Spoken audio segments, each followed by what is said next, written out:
everybody to the Seiya Cosmocast. I am your host, Ramses, and per usual, I am not alone here. I have Benjus. Hi, everybody. And we got Kamen writer Furry as well. I am also here. So we're gonna start off this week with a little bit of like housekeeping. Usually when I have housekeeping, that means that I've been doing stuff on the website and stuff like that. So I've been revamping the website just a bit, just a tiny bit, not a whole lot, but just enough that there's a notable difference. Now on the sidebar, you're gonna notice that our episode archive and like what are we up to, like who we are, is now right there on the sidebar. And thank you, Comrade Furry, for posting your profile. It was really good. Thank you very much. I mean, it was better when I could be funny, but I was censored. Believe it or not, there was no censoring at all. I left everything in place. You changed my age. Yeah, he put there none of your business. I put there question mark because he's a man of mystery.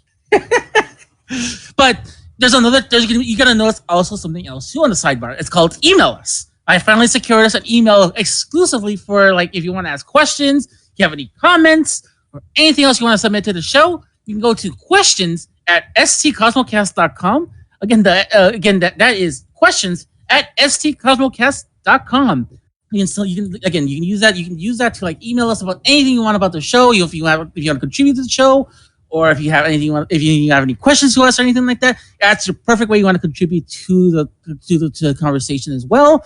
I figured, hey, there's a lot of people that may not have access to like Twitter and stuff like that. So if you guys want to still participate with us, like in our conversations and stuff like that, that's still ongoing. This is a great way also to get more involvement from people, especially if you're not on Twitter and you're not following my Instagram or anything like that. So it's like that's a great way for you to like check out like what's going on as well, through the website, and also participate as well. Other than that, that's like the biggest piece of like housekeeping news I got. Other than I've been working on some new assets and new things here and there. But next couple of months is gonna be kind of frantic for all of us. But hey, we're gonna make it work. But the good news is it's gonna pay off at the very end. That's all I'm gonna say right now. So, yeah, it's I don't know. I don't know if you guys have any thoughts on some of the changes I did to the website. It looks clean. I mean, I think that it's like there are changes that maybe regular people wouldn't notice at first sight, but I think that it's giving it a better look by default, and slowly but surely it's gonna continue to grow as we keep improving it, and by we I mean you. Yeah. I'm doing all the heavy lifting here. I mean, it has me on it, so it's already off to a great start. So. Perfect. As long as I get your approval, I'm perfectly good. Don't fire me, and I will constantly approve. Nah, you have to do something. You have to do something incredibly heinous, But yeah, we gotta talk about. We don't have really much to talk about. We do have some small here and there things we can talk about.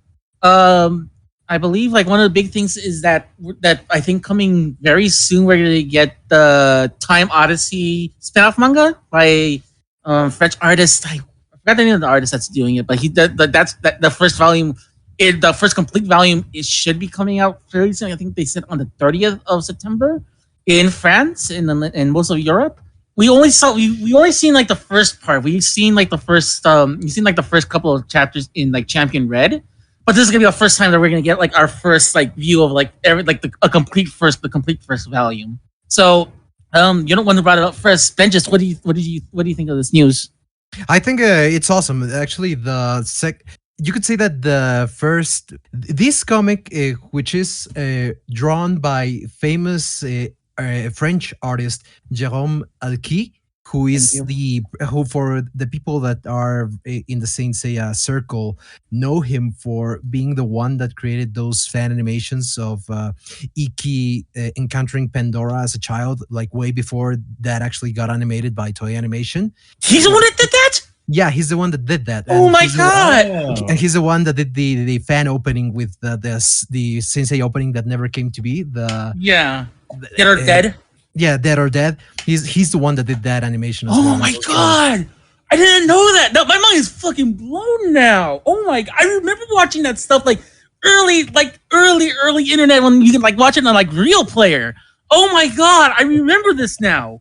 Yeah, fans actually owe a lot to him because it was thanks to those animations that the people at Toei realized that there was still quite a bit of heavy interest in Saint Seiya. Because obviously at the time they didn't consider the people in America, but when they saw that the Europeans were still like hungry for it, it's what like it wasn't the only factor, but it was one of the factors that uh, made the OVAs of the Hades chapter actually a thing. Like he helped make that a reality. Wow, that's that. Like I'm just beside myself now because like I said, like I remember watching those videos way back when, like just like it was not like YouTube was not a thing.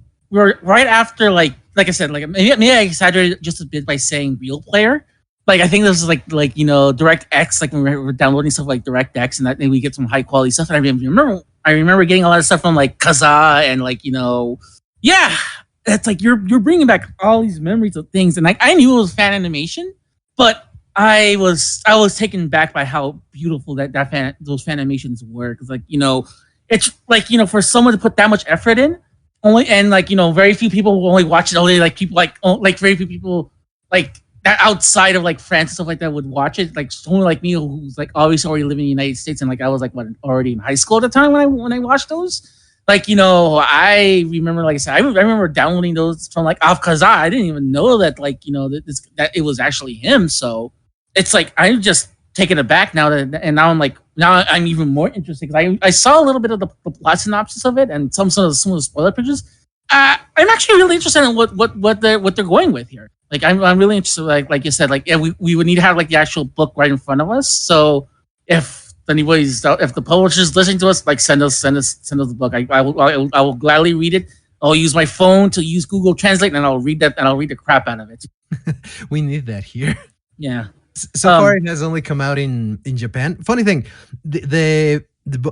okay, this new spin-off, which is going to consist of 5 volumes, and mind you, this is not a manga per se. This is a French publication. It is being published Yeah. by Editorial Cana in France.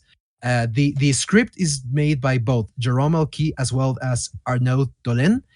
Jerome is the one in charge of the illustrations. And it was supposed like the all information given about the first volume, which centers around Iki. Apparently, the 5 volumes is going to center around one of the bronze saints, like one of the protagonists per volume. The first one, it's focused on Iki, and it was supposed to come out, or it's supposed to come out in France around on September 30th. But the first half of the first volume was already published in Japan in the Champion Red, the one that came out the prior month, and the second half has already come out in this month's magazine. So it has technically come out in Japan before it actually came out in France. Yeah, and when we mentioned it's not a manga. It's actually like I would say it's more like it's more like a graphic novel. And I think what they're gonna sell, they're selling it as such. They're not selling it like the traditional like small like books. They're actually gonna go all in on actually giving it like a big like major like hardcover release, and also giving it like a more fancier release. Like it's gonna be a much bigger book than I think where most people with manga are used to and stuff like that. So if you like collect like regular comic books like I do as well, it's gonna be a walk in the park. But like I'm pretty sure for like a lot of fans who are going to be kind of like taken aback by like, oh wow, this is kind of a bigger book. So yeah, you want me to read the synopsis? Yeah, sure. All right, the synopsis for the first volume goes like this: Kronos, the god of time, wants to transform into the 13th primordial god of Olympus, the same as Hades, Poseidon, Athena, and the rest. In order to do this, he needs to construct the apocalypse clock that will change the past, the present, and the future to his will. Cautious, the god of time hits his fingerprints, intervenes in different moments throughout the saga, from the stages before the Sanctuary arc until after the Hades chapter, in order not to catch the attention of the rest of the gods. He's surrounded by an army called the Leptas, which are minor saints, it says here, and they are all led by their powerful generals, the Knights of the 12 Hours. Thanks to these loyal and fierce warriors, Kronos is persuaded to take out his plan, but he's not taking into consideration the Saints of Athena. That's the synopsis for the first volume. Yeah, that's yeah. And I saw a couple of things. It's like yeah, like I won't say much about what I saw, but you can clearly tell it's like yeah, it's time fuckery. That's time fuckery. The book, and I'm all for it. I love when they do. I love when they do these hypothetical situations with different characters. So I'm down with it. So let's hope that like we can get our hands on this eventually. Comrade Furry, I know this is all a lot to take in. What are your thoughts so far on what you on all this? Time travel stuff can go either way. It can either be really good or really bad. As long as they don't pull a Futurama where I don't know if you've ever watched like I'm really big into that show. Like it was my thing for a really long time. But there if you go back and watch the first episode, you can see a major spoiler for like season 3 in the very first episode, but a lot of people are saying that it was animated in after the fact, and other people are saying no, they planned it from day one. So as long as they don't try to like do any weird things where they're like, oh, this only happened because Kronos did this, then I'll be fine because I hate it when they do that. Does that make sense? Yeah, I Yeah. understand what it's- Like where we like for like 30 years we've enjoyed the story only for some random person to be like, oh well, this only happened because Kronos had a bagel for breakfast and that's why that happened. Like I don't like that stuff. yeah. Time travel is a very delicate topic in any franchise itself. Mhm. It's gonna be weird to see how this plays out here. Primarily because this is actually okay. Again, the story it's created by Jerome and by Arnold, but it is supervised by Masami Kurumada. So some ideas from him, and apparently some lingering like questions that have been like laying around that have never really been answered or given like a straightforward answer in the original stories, such as is Iki really the first saint in the entire history of the well up until now to be the first one to use the phoenix cloth? Like that's like a question that it was said somewhere in one of the official materials, but he hasn't like never been actually stated in the actual story. So apparently that answer is given in this volume and things like that, that where actually the answer comes from Masami Kurumada, even if he's not the one making this story. Also, the fact that Kronos is the main villain is going to be very interesting because Kronos has already appeared in the actual official story. He's the one that is the bridge to be able to send. Okay, for those who don't know, in the sequel, in Saint Seiya Next Dimension, Saori and the other four Bronze Saints travel to the past, to the previous holy war of the 18th century, because she's trying to prevent. She's trying. Well, the original idea was to steal or to destroy the sword of Hades in order to prevent what happens to Seiya at the end of the story to happen. Like I won't go into the story of Next Dimension right now, but the point is that the way that they make that happen is that she goes and sees the god of time, Kronos. So he already appeared in the main story, and like the consequences of that particular event, it's basically what's going to unfold in the next chapters that he's going to publish, because we haven't really seen the consequences of that. That apparently the ramifications are going to be huge. So like I'm wondering how they're gonna play with having Kronos both like as a very important entity in the main story, as well as like the main villain for this spinoff. I don't know how that's gonna play out. Yeah, and I remember hearing too, like they were that was gonna be like of like the eventual like that was gonna be like the eventual end game for Saint Seiya was actually gonna be them fighting Kronos. I remember like a lot of interviews with Kuromada and like other people that were close to Kuromada was like saying that like yeah that that like they were gonna do the heaven chapter, and then after the heaven chapter they would do like a time chapter where they were gonna have to face off with Kronos, and that was gonna be like the final part of Saint Seiya. So it's interesting that we're finally seeing a lot of that stuff kind of like play out already, like after almost 20-25 years, 30 years now, if you take in consideration like the ending of the original series. More if you consider the manga as well, that that hey that was a plan all along. So it's gonna be interesting to see all that stuff like kind of already like play out and like already like come together in this fashion. Yeah, it will be interesting to see. I hope that I hope that it gets translated soon into any of our languages. Mm-hmm. Alrighty, I think we'll keep an eye out on that. So why don't we go to next? Why don't we talk a little bit about merchandise here for a little bit here? The final cloth Mythcloth EX Shun, his third variation. It's already out in Japan, I believe. Yes, it already came out in Japan, and I've seen already like distribution for well, the one that brings the figures officially to Mexico, Dam, has already like announced that you can make the what's it, what do you call when you buy something before it comes out? Pre-order. Yeah, thank you. The pre-orders are already out with its official distributors, so that's an entire different mess. So probably like a month or so, like when the figures actually arrive here. But the point is that that figure is already out in Japan. So the for the bronze sets with their final clots, three of them are already out: Seiya, Shiryu, and Shun. And now we would just have to wait for Hyoga and Ikki. And most likely, the next one's going to be Hyoga, probably. Interesting. Yeah, because I know I know the EX figures. I know that they made the fourth variations, not the third. I mean, it's so complicated when you have to consider it, and you got to consider you consider like the anime and stuff like that. So for simplicity's sake, I know for a fact that they did the EX and the EX line. I do know for a fact they did the second anime cloths, and now we're on to like the third ones, I believe, right? Yes. Okay. Yeah.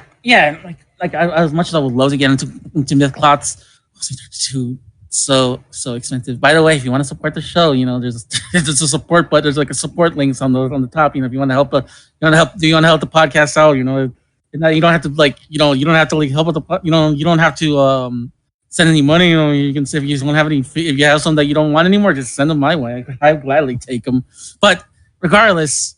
I seen some of the photos of the figure already, and it looks incredible. I've always admired the Mythcloth figures. Like I said, I have some of the earlier ones. I have some of the very first ones that like, oh my god, they you can clearly tell like those were like the very first, like those are your first attempts, like your first passes. Like they've improved so much over time. But Yeah, like no, you see, the original line is quite something because I mean, at the time they were already ugly as hell, but at the very least, like you could say that since like there was an evolution in Saint Seiya figures, like that was like oh my god, like the detail in the armors and the faces still look very bad, but at least they look more closely to what they actually looked like in the anime. yeah, That's like the previous range, which is the normal myth clots, and the current lineup, which is the exclamation or EX. The quality of the figures has improved quite drastically to the point that it is like they're probably the best figures to get for yeah. this. If I remember. If I remember correctly about those figures, well, it's like what I like from my hearing. It's like the actual cloths. They're actually a little bit more open for them to do a lot more poses they couldn't do before in the original ones. So it's like whereas before they were kind of constrained by like the actual design. Now they like they have now they took a lot of those design they took a lot of those a lot of design cues in consideration and gave them a little bit more opening to have them do a lot more with the actual posing and stuff like that. Yeah, the only downside is that one, they are really expensive. They're very expensive figures. I mean, not the most expensive figures out there, but they are in the middle upper range of pricing. And also, they suffer from Bandai syndrome, as I call it. The classic. There are figures that suffer like certain parts are miscolored. Like one specific plastic part is not the same color as some other the other parts. Like stuff like that. Also, there has been some controversy, like some of the figures that recently came out for the normal Mythcloth series, like for example, Babel Centaurus Babel. Like apparently the his face looked absolutely horrible, like in line with the very first figures that appeared in the original 2000s. So it's like Bandai is not guilt free of making mistakes on those figures, despite the pricing of them as well. Not Yeah. not even going into distributing details, because apparently that's an entire different nightmare. Like the hardcore people that are into those figures could probably tell you more about that, but from what little I've heard, it's a nightmare. Yeah, I like this is sounding exactly because I collect the SH figure arts, and it's like it's the same thing. You're saying the same. You're like this is the same story all over again, just on a smaller scale. Even though now they're starting to get to that. Even though nowadays I think like the figure arts are starting to get to that to like to myth-class price points, which kind of scares me. But like you're saying almost like you're like everything you're saying right now is like yeah, it's like this is the same. It's the same story. Just told in a different line, because like I remember like some of those early figure arts, I liked them, But like I look at someone like you can do some improvements here and there, and yeah, it's like yeah, and like sometimes like the improvements come at the cost of like yeah, you unfortunately you have to buy it through like a third party or you got to buy it through like you got to go through the like premium, and that's a totally different Well, mess altogether. I was about to say the like SH figure arts, Seiya figures. I haven't seen this happen to as much, but figure arts, just Bandai Premium in general with figure arts is just awful because it's the same quality figure. It's just typically like a less popular or a late stage character. Um, just like using Kamen Rider for example, like the main like 3 or 4 people will come out under the regular, just like you can go to any store like toy store in Japan and get them, but then like the characters that come in later and or maybe upgrades for the main characters, they come out on Bandai Premium, same exact quality of figure, same height, same accessories, like in the same ballpark and stuff, just a different character, and it can be double or triple as much just because it's like a more minor character. So I don't know if they see it as them taking a risk and making a minor character that's not going to sell or something like that. So they put it on Bandai Premium for double or triple, and it's just, but it's the same exact quality. And then sometimes you buy these Bandai Premium ones, and it's worse quality. Yeah, so that's why like $200 on a figure that looks like garbage. That's why it's something I'm very selective. I'm very selective when it comes to like not just when it comes to like all my action figures I buy from like Bandai. I love Bandai. No, trust me, I love what they do both here in America and Japan. But sometimes I'll look at some of the things and I'm like I don't know if it's like worth putting down. I don't know if it's worth putting down like $80-$90 for this figure sometimes. But when it does, you're taking a huge gamble, and that comes with like any toy line, especially with like any special stuff that comes in Japan, because like not only are you paying, not only are you paying exorbitant prices for it, but you're also paying for like it's a coin flip as to how the quality is going to be. Mm-hmm. And Japan is pretty much a pre-order only country when it comes to collectibles. There are some things that are going to come out and be abundant in regular stores, but for the most part, like collectibles, like what's seen as like an adult collectible toy or figure or whatever, is going to be almost entirely pre-order only. So sometimes you're having to pre-order these figures just based off of like prototype photos or stock image photos, which they're going to take the best possible one. So you still run the risk even if you've done your research, because there's no way to know until it releases. But if you wait till it releases, you're probably going to pay 3 times as much on the aftermarket. So it's figure collecting is a minefield, and I love it and hate it. Speaking of Bandai and like a minefield and like other stuff that goes in with like collecting, Comrade Furry, you mentioned that they were making that the artisized Supreme Gold Class Saint blind boxes that we talked about a couple of episodes back are finally being pre-ordered for up on pre-order for like on different websites. You link this to one here on Big Bad Toy Store. Walk us through these figures really quick. They're like little chibi mini figures of all 12 of the Gold Saints, from I guess the modern ones, depending on how, because we kind of talked about this a little bit at the beginning, depending on if you consider Aeolus as a modern saint or not, because he's technically, when we start the story, he's technically been dead for like 16 years, but I digress. It's got the modern versions of the Gold Saints from the anime, and they look really nice. They're all chibi. When I say they look really nice, all of them but Aldebaran look nice. They kind of did him dirty. His is pretty ugly. But the rest of them look pretty nice. The only issue that I have is that as of right now, they're only being sold as a set, so the price is kind of steep. It's sitting around the 130 mark. The yen's kind of weak, so I'm sure if you go to like Ami or something like that to pre-order them, you can get them for a little bit better of a deal. But those websites don't charge until the figures actually come out, and the yen could bounce back. There's a lot of Japan's opening its borders, so people are expecting the yen to bounce back, so that could also be kind of a moot point as far as pre-ordering it from another website. But if they made them individual, because they don't seem to be blind boxes, because based off the descriptions that I've read, you're guaranteed to get all 12. And usually if they're blind boxes, there'll be like a little note at the bottom that says they don't promise that you get a full set. Even if you even if they can guarantee you're going to get a full set, like the Pokemon blind boxes, when you buy a full box of those, you're going to get every one and probably a couple extras. But they always have that note at the bottom that says they can't guarantee you'll get a full set. So the fact that they list out each one of the Saints and say that you will definitely get this makes me think they're not blind boxes. So they might be resold unless they come in like a massive package together. Like if they're in individual boxes, they might get resold individually so you can get a steal. But unless you're just like a massive Gold Saint fan, it's a hard sell for like $140 for these little mini like 2-inch tall chibi figures. It's a hard sell. Yeah, and like I think I have a little bit more. I think I'm a little bit more. I think I'm blessed that I'm in a location where I can get these. I can get the figures individually.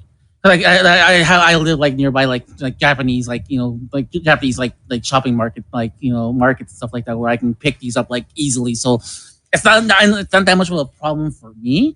But I'm pretty sure for like Benjis and for you, those that's like a tall order, and you have no choice but to get like the boxes like that, like no matter what. So Well, like like my brain wants me to get the full set no matter what it is. If I like one of the characters, my brain's going to tell me to get the full set because they are going to look their peak best when you have the full grouping together, which yeah is why I don't pull the trigger on some of these figures that I want. Like I've seen a couple instances. I know we've talked about it before. It's been many episodes, but we've talked about how I would really like to have the old Bandai America Black Saints, hmm and I can Yeah. find two of them for fairly cheap. I think it's maybe Dragon and one other one I can find for fairly cheap, but the other three are like astronomically expensive.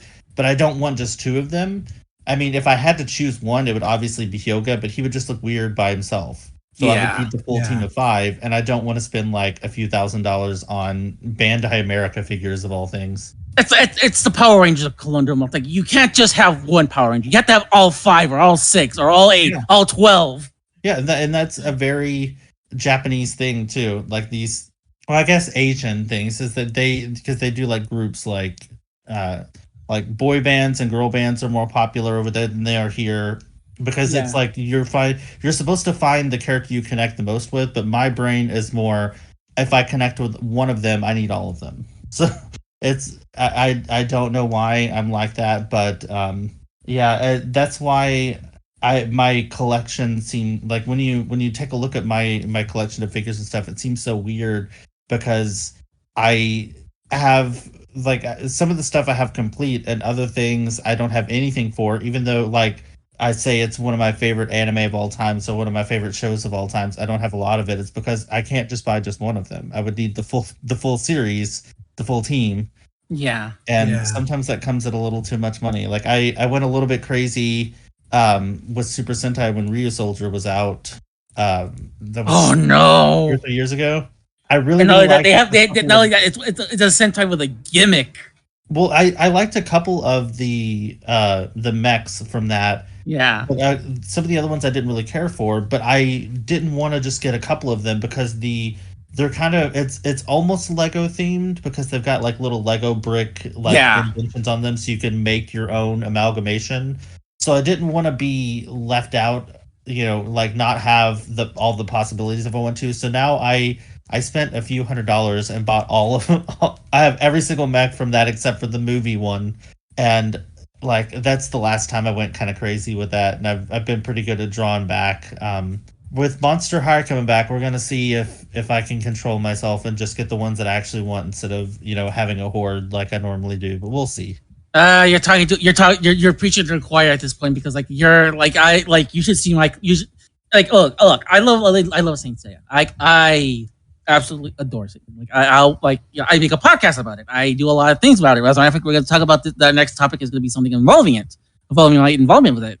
But like if you're asking me like, hey Ramses, what do you have the most of? I'll be like, it's either GI Joes or Transformers, and I'll openly admit I've done some. I've brought a few that I should have not brought because I found it right there. And I don't want to pay the aftermarket price on a lot of them because it's like, Yep.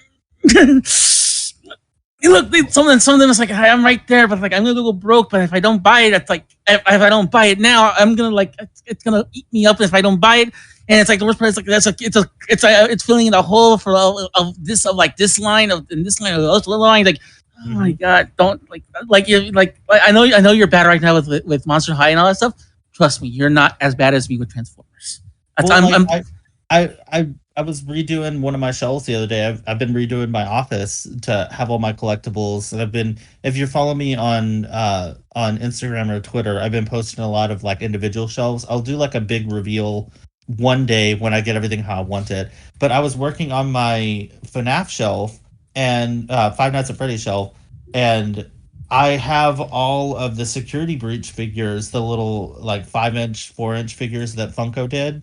And I was talking to my husband about whether I wanted to open them or keep them in box because the shelf that I have is pretty small. And I was like, well, I'll go ahead and open them because if I want them in box, there's only 2 that I really like from the or 3 that I like from the 5. And my husband's like, why did you buy all 5 of them if you only like 3 of them? I'm like, because I need the complete set. Like they're a band. yeah. If you only have the bassist and the singer, but you don't have the keyboardist and the guitarist, it's gonna look funky. So I bought the full set, even though I don't really care much for Roxanne or Chica. I bought them so that they can at least look good together. Like I don't hate them, but I did spend an extra like I think they're like $15 a piece. So I spent an extra like $30 just to make sure that I had like a complete looking display, despite not caring about those 2 characters. Fair enough. Benjis, I know you've been really quiet there. Do you have any thoughts on this development on these minifigures? Yeah, collecting is fucking hard. Preach on, brother. Preach on. Preach on. Yeah, it's like how to put it. When you like a franchise, you want to have merchandise of it, and you want to show like well, I don't know. I can't speak for everybody. When I become a fan of something, I like to have merchandise of it because it's a way of showing like I love this thing and I want to show that I care for it by having like little things that I can either use or see or admire or whatever, having them on the shelf or something. But like when you open that can of worms and you see like just how much there is, and we're just talking about figures. We're not even talking about some of the craziest things that you can collect from any franchise in general. Like like sales from the episodes and like this thing that came out very rarely and that like only 3 people have it and it costed them like thousands of dollars. So it's like I'm suddenly reminded of those amazing Prime 1 statues that are like $1,000 American. Yeah, I made the mistake because I actually the only figures that I had for the I actually when the EX line originally came out, like God goodness gracious me, almost 10 years ago, or 10 years ago. Wow, time really flies. Anyways, I just bought the main 5 brown size because like okay, I'm just gonna get as you said, Kamen, like you gotta have them all. You cannot just get one because it's gonna look weird if you don't have like the full band together. So I ended up spending quite a bit, but I got the original 5 in the B2 clots, and that's pretty much the only figures that I had. But I recently like the Canon EX revival just came out with the Gemini claw. I was like, okay, I'm gonna get him because Canon is one of my favorite characters. And then Poseidon comes out, and I got him, and now I'm like, God damn it, I need to get all of them. at least of the EX line, but oh god, they're so expensive. One thing that I've started doing, and I don't know if this is any better, to be completely honest with you, is I've started to pick, like, if it's a show that I like one specific character and I'm just kind of meh or like neutral on the rest of the characters, I'll focus on that one character and buy a bunch of figures of them. Like I have like 9 or 10 Frankie figures from One Piece. I have a whole display of Sakura Kyoko from Madoka because the other characters I like, but I don't like anywhere near as much as her. So I've started to have like these mini shrines. I don't know if that's better or worse because I'm still buying a lot of figures. It's just a lot of figures of one character. So I don't know how that works out or if that actually helps me in the long run. But yeah, I agree. Like if you like say you only like you really gravitated to like Shun and Hyoga and Shiryu, but not really Seiya and Ikki, it's gonna look weird with just those 3. Like you've got to have the other 2. And then if you only get like Poseidon and saga, it's going to look weird without the other villains, like the other main arc villains. So I 100% get your pain, and that's why I don't have any EX cloths, because when Soul of Gold came out, I had 2 of them pre-ordered. I had oh goodness, who did I have? I think it was Moo and God, because I missed out on Aquarius and Taurus because I was devastated about that. Anyway, I had 2 of them pre-ordered, and I ended up canceling them because I saw the aftermarket prices for the ones that had already come out, and I was like, there's absolutely no way I can collect all these. There's zero chance that I'm going to get all 12. So one day, maybe. Yeah. One day.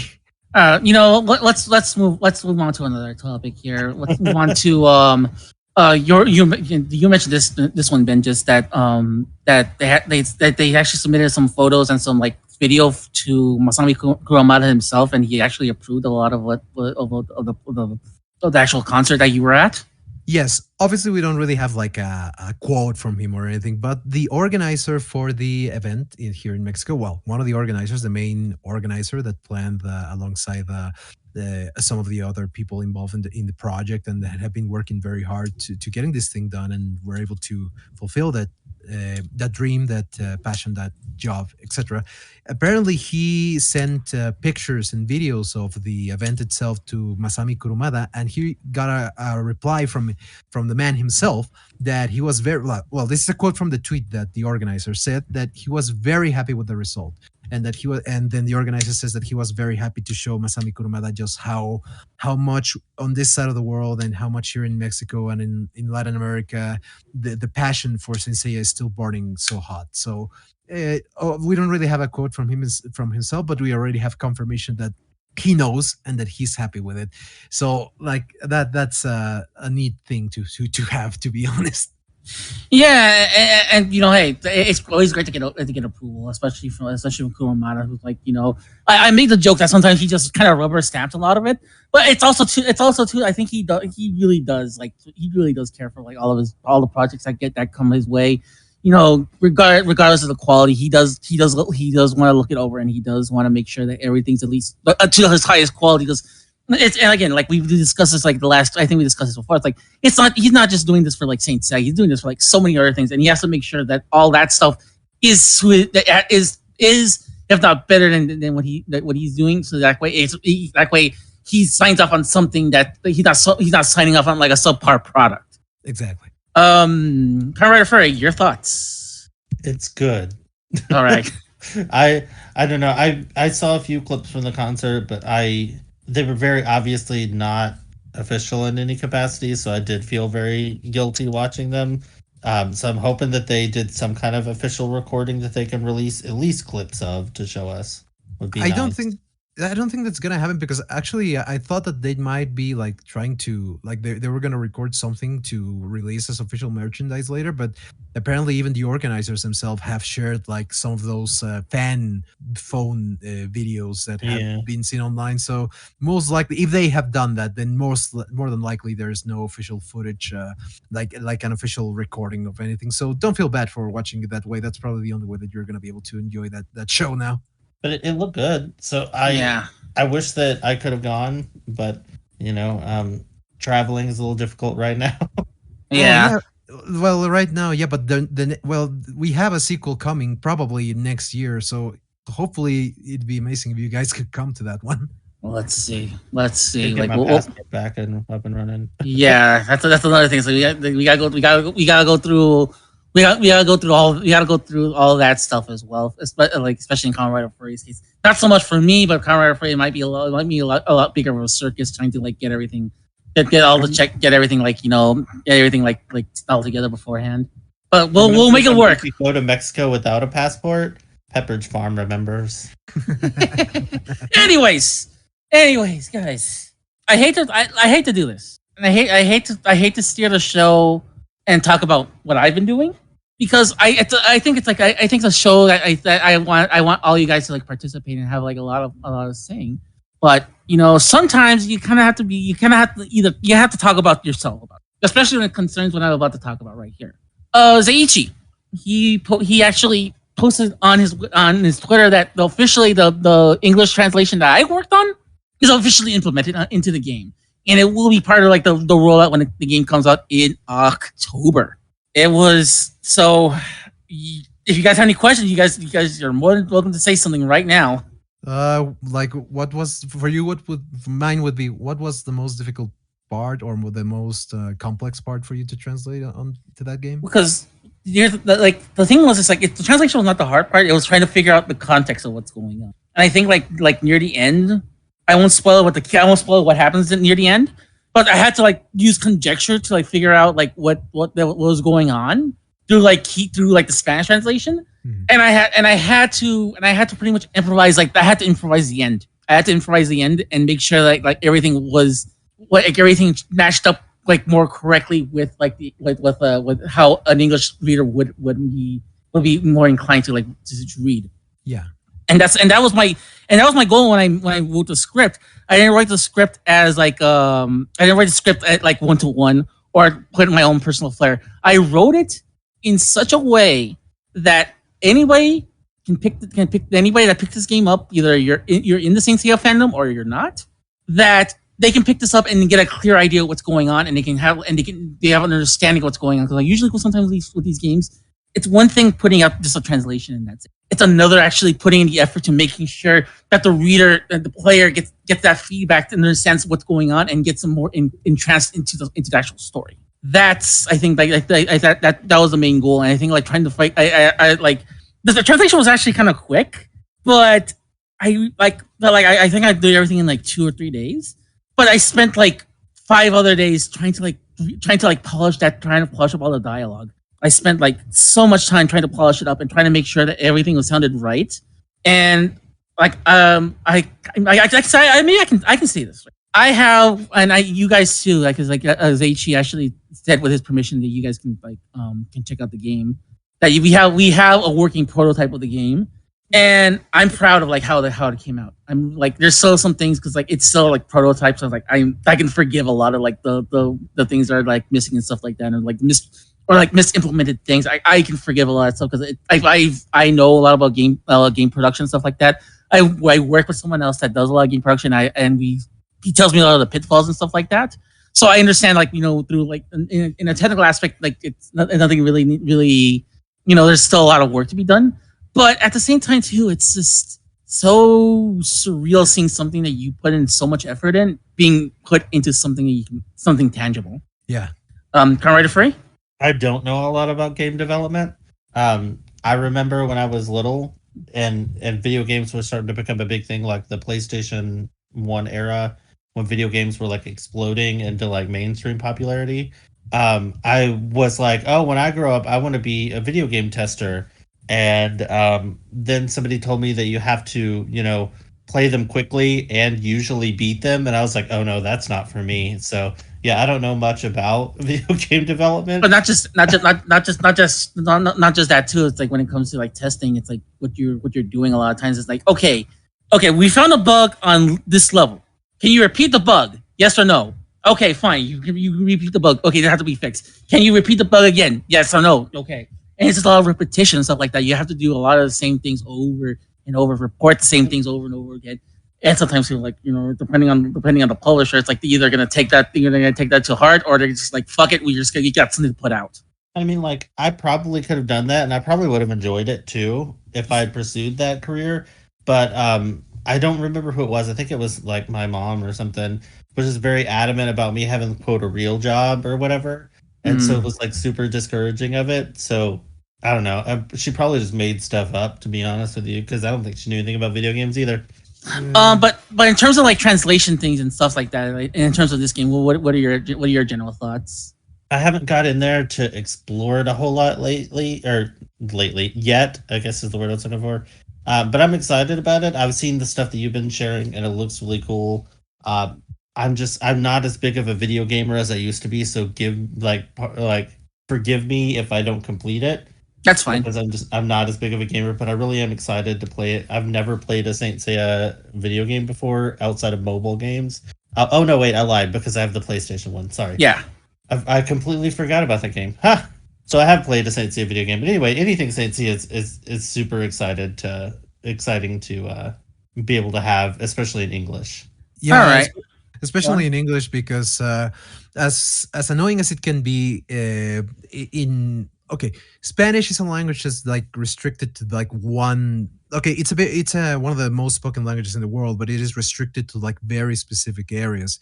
And English is it has become like the universal language. You can speak with people from Asia, from Europe, from other parts of America, even that like and you're more likely to find somebody that actually understands and can speak English than Spanish. So actually having the game in English gives that fan game the opportunity to reach a huge wide range of audience that I hope that people are able to discover it through that. So in that regard, thank you for your work, because that's actually going to give it a very much of a higher chance to shine for people that are interested in playing it.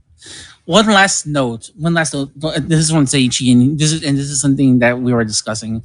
That the amount of this is how much new dialogue I had to put in. Apparently, the game had a set amount of characters and it had a set amount size. I exceeded that with the English version. Like the game, I think we doubled the size of the dialogue just for the English version. That's how much dialogue, how much more we put into the English dialogue. Like it doubled, even though it's like it doesn't take that much space, considering that the Game Boy is, I think, like the most you're gonna get out of a Game Boy would be like 4 or 5 megabytes, which is which is actually nothing in 2022. But like when you think about it, when you think about it, it takes like in terms of space, like I think they only took like only a few kilobytes, even less for like the dialogue, and we had to double that just for the English version. That tells you like how much effort we're putting in to make the game like more accessible for the American audience, or not just American, for English speaking fans in general.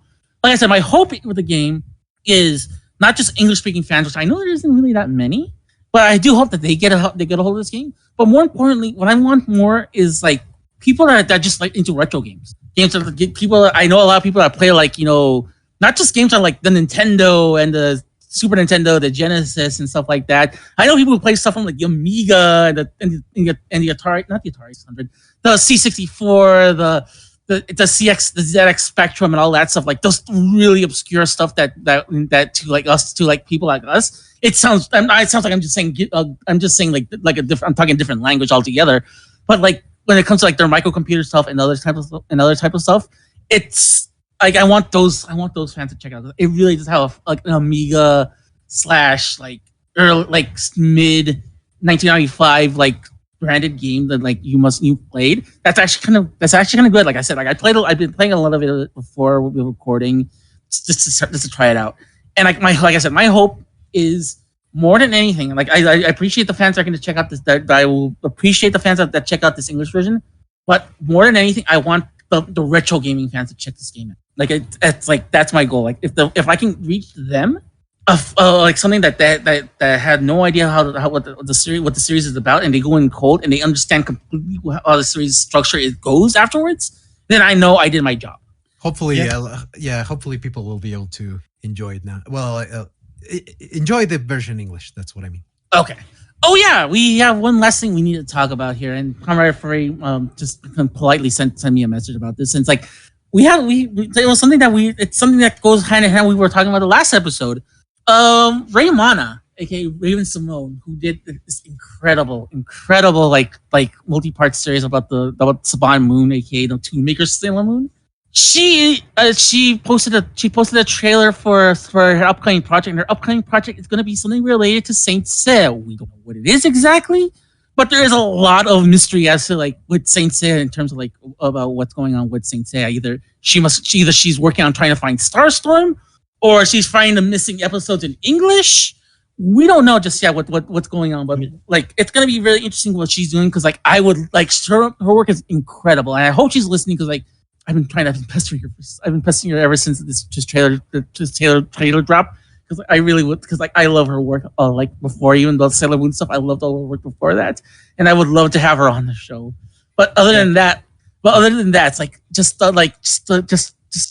like we're seeing more and more stuff. Like the limelight is starting to become more and more focused on Saint Seiya, and like after working on such an incredible like documentary and investigation with that Sailor Moon. With that Sailor Moon covering, what do you guys think of like what she's in the show, and what do you guys want to like see from like the special? I don't. It could really be anything because while I wouldn't say that Saint Seiya has a ton of lost media, there's a ton of media that is not that I guess could be considered lost in a way, like maybe lost in translation or just lost to the Western world. There's just a lot of media from Saint Seiya that we never got. There's like you're talking about video games that we never got. There's entire arcs that we never got. There's plenty to be talked about. One thing that we found recently, somebody tweeted it out, was Toei's English dub that they did. We don't know if it was for multiple episodes or if it was just for the scene that we saw. It was just this really weird, super deep voiced Seiya in this clip, and it was super bizarre, but it was interesting. And then we have Starstorm, and we have the Deke dub that's been lost, and people have been trying to find it on like VHS tapes from Canada from like 2004. Like, there's just it could really go in any direction. And the trailer was just a bunch of close-up shots of her like super expensive Seiya myth cloth. Like, Jesus Christ, that thing is expensive. But yeah, I don't know what it's going to be about, but I'm really, really excited. I would love to have her on the show. Just her finding Saban Moon was just a piece of my life that I don't think I'll ever be able to thank her enough for, because that had been such an integral part of like my developing life, and kind of like it's not kind of stupid, but like my quote character arc, or like my maturing and developing as a person, growing from being able like seeing this as a complete joke to actually seeing it as something viable and completely tapped into the market of the 90s, like preteen girl. Like, that would have done amazing. I don't know. I'm rambling at this point. The point is that she does fantastic work. She really does her research. Whatever she is uncovered, even if she doesn't find anything and she just educating us on, or like the masses on some of the stuff that needs to be found with Saint Seiya, whatever direction she goes in, it's going to be great because she has so much passion and puts in so much to these projects. So I'm really excited to see what angle she takes with it, and where, like, who she's able to find and uncover and talk to. And I'm just really excited. Sorry, I don't mean to ramble too much. No, don't feel bad at all. As a matter of fact, I appreciate it because like you were on that episode we did. You were in the interview with me when we did with Sharp, and you have not only you have a passion for like Sailor Moon. Take a drink but people at home, take a drink, because like we just mentioned Sailor Moon like a couple of times already. but like what you told me this before, it's like you have a passion for like lost media and stuff like that, and it's so interesting. It really is. Yeah, and like and it's like it's always so crazy and it's so amazing when you see something finally uncovered after so long, and it's like I said, it gives you a glimpse of what if. In the case of Saban Moon, it's like, what if this really did take off? Like, where would the trajectory go with Sailor Moon? Same thing with everything back to Saint Seiya. Imagine if we like we saw Starstorm, and like we saw everything that cheesy as cheesy as those 10 seconds were. Like, maybe there was more to that, and the more that we saw, like maybe this will maybe like maybe like yeah, maybe if we did see like more of it, and we saw and we were able to like digest a little bit more of what was going on, as opposed to like just like us pointing and laughing at it, we might have a little bit more of an insight. It's like, man, imagine if Saint Seiya actually was like, if they put the full hold on Saint Seiya this early and with this. Yeah, you say like pointing and laughing at it. I would never point and laugh at a series full of muscular shirtless men. Never. Maybe, but probably never. Well, it depends on the show. No, depends on the show, really. Because if it's like Hercules, the legendary jersey, like, oh yeah, I'll get a chuckle or two. I mean, Death Mask, certified daddy in that one, like certified, 100% KRF approved. Benches, I don't know if this is up your wheelhouse or not, but do you have any thoughts on that trailer, and any thoughts in general, like on that last media? Well, more general than anything. Like, I'm very interested to see what she comes up with. I have to be honest. Like, prior to this, I wasn't really familiar with her. I haven't really been following too much lost media coverage outside of certain series. I'm actually very interested in the sense of Saint Seiya is like the Spanish speaking community of Saint Seiya. It's scary how much they're able to dig up like information that you would like you legitimately ask a question, how the fuck do you know this, like how the hell were you able to find out this information, but somehow it's out there. So I am really interested to see what she has come up with. That I want to see if it's something that has already been covered, or if it hasn't.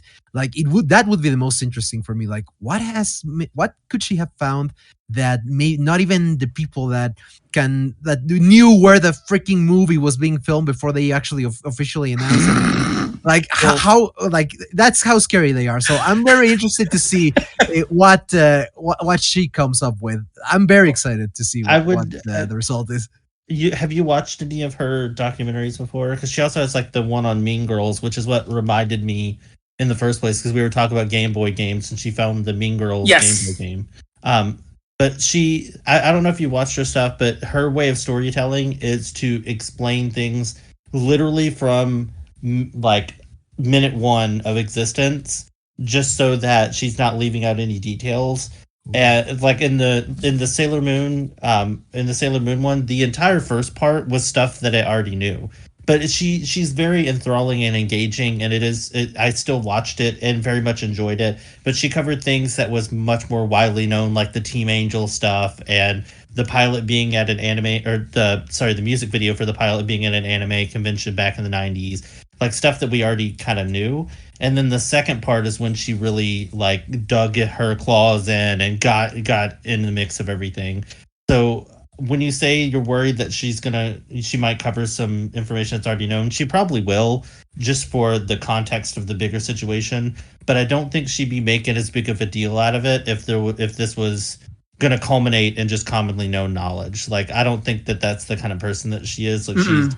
she because you have your YouTubers that put out videos on a regular basis, and you can tell when they're kind of like grasping at straws, or maybe they were feeling off that week.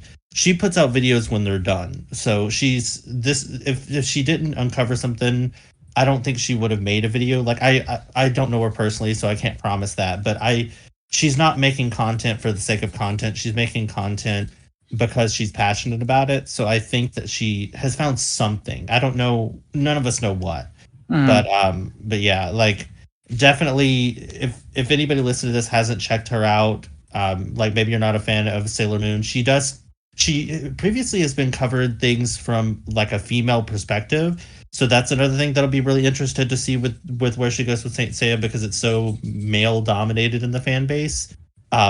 We're three guys talking about it here, just as an example. Um, but so it'll be interesting to see her female perspective, because at least podcast wise, we haven't had that in just a little bit. And but yeah, she has covered Mean Girls, the video game, which was lost for a long time, Ooh. and then Sailor Moon. And now she's doing Saint Seiya, and then she's done some previous other videos, but those are the ones that she's like really known for. But yeah, if you're anybody listening is interested in lost media, blame it on Jorge, Sakura Stardust, and Ray are the three people, if you're listening to this podcast, that I can recommend, because they cover more like animation and Japanese stuff, and like really interesting topics. So that's my spiel. So I'll link those in the description when the episode goes up. But yeah, suffice to say, it's like, yeah, it's like I wouldn't put it past Raven that she knows a lot of like the most of the stuff, if not everything that's kind of generally known, especially like the stuff that you mentioned, because that's like, oh, stuff like the Mexican stuff, and like how like a lot of that their knowledge and stuff like, because like I think over time now, I think that stuff, that knowledge that scary knowledge has been passed down by other people, that now it's like we can now recite that in our hearts now.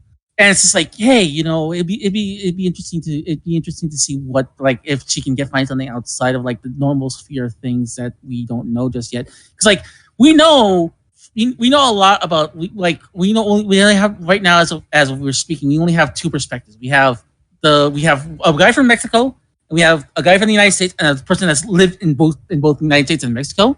So we have one perspective, and it's gonna be interesting. It's like if she found something from like somewhere else that we didn't know about, like if she found like some like footage from like a TV, like an interview or something like that, or some weird one-off thing in like somewhere else that we didn't know about, and like it's gonna be interesting, like a lot of footage, and like and like there's a lot of things that are lost, not just like the stuff in English, like I said, like the stuff like that Starstorm thing, and then like that English dub, which I think that was a proof of concept thing.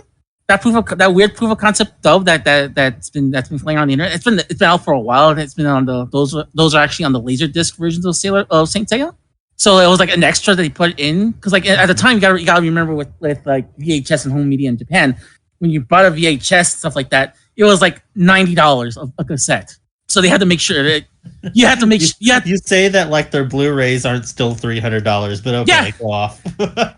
yeah, but still, you have to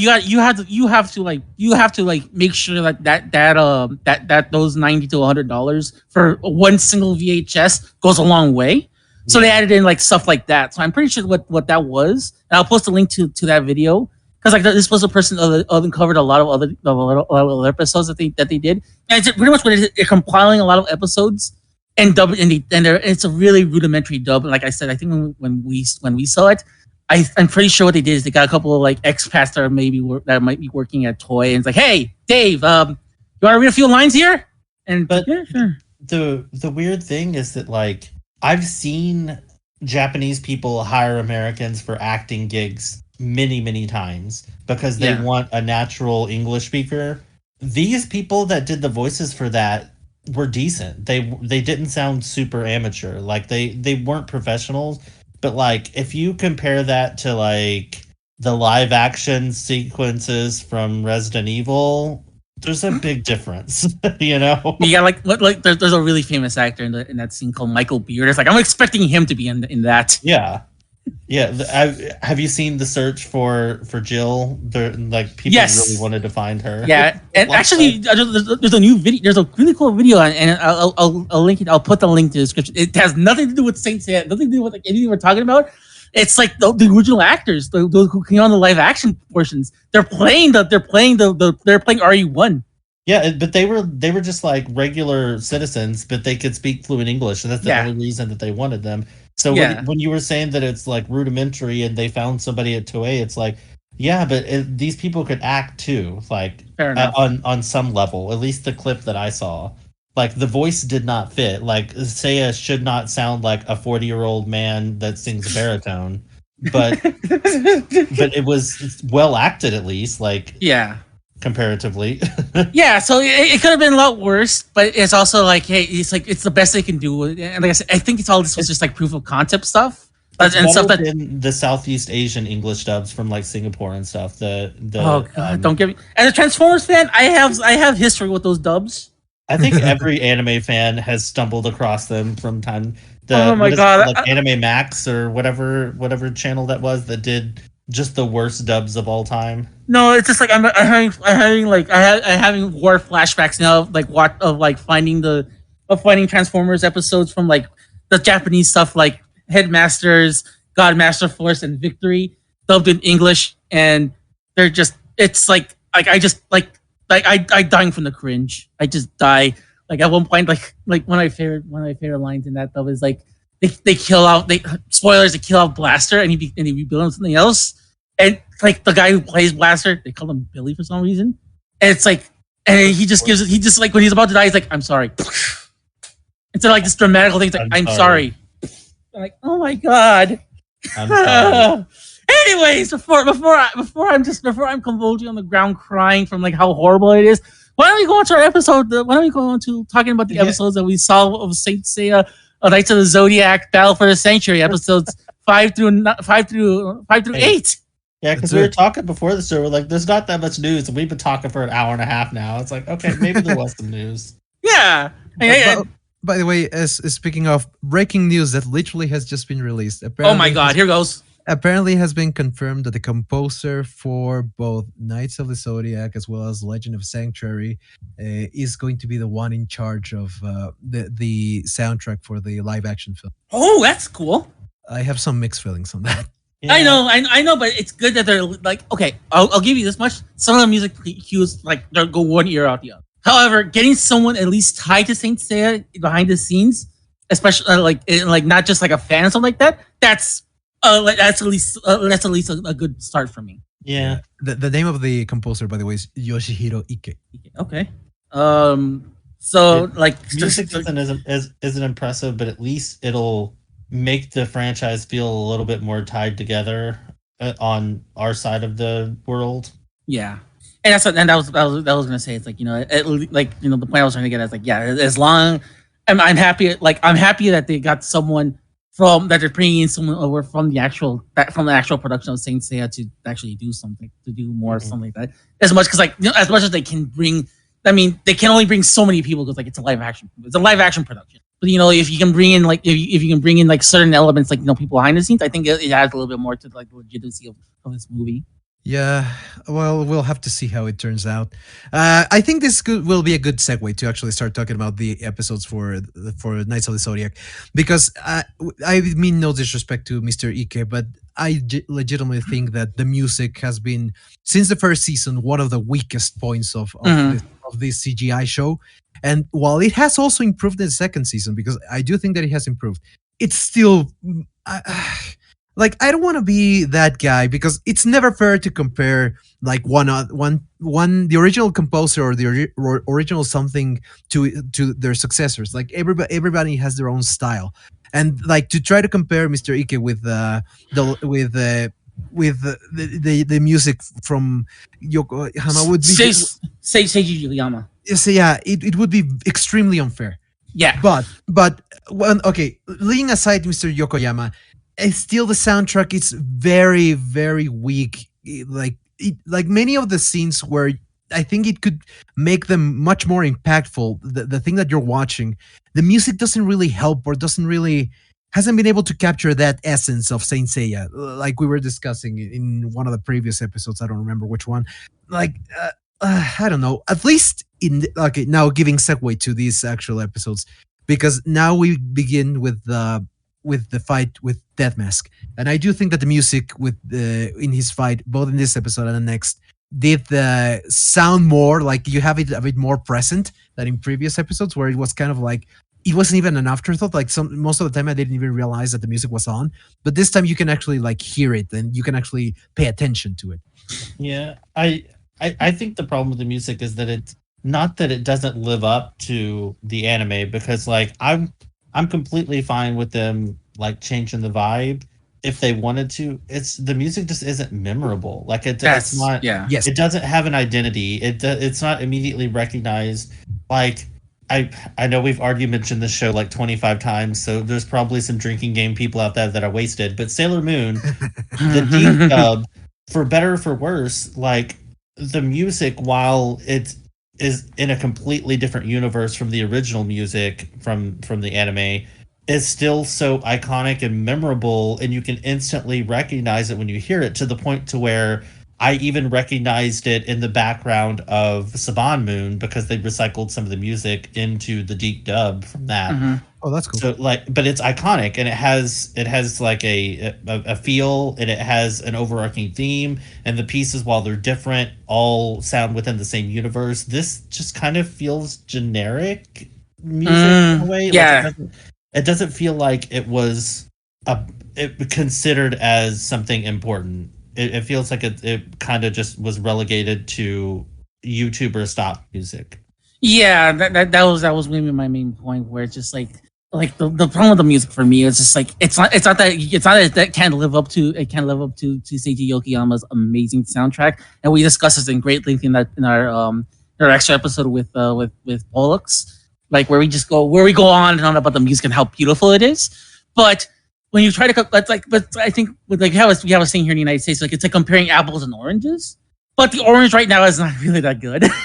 That's the biggest problem. It's like taking that, married by you like divorce it from like the original source material, and you take it as it is. it's not that good. Like I said, like when you compare it to something else, it doesn't. It's like it's not fair. But when you're trying to compare it to like what's like other animes that's out right now, or other animes that's currently airing, or current animes that's already aired, and they have a lot more memorable music and a lot more memorable music things going on, and you can't remember a damn note from this series, we have a problem.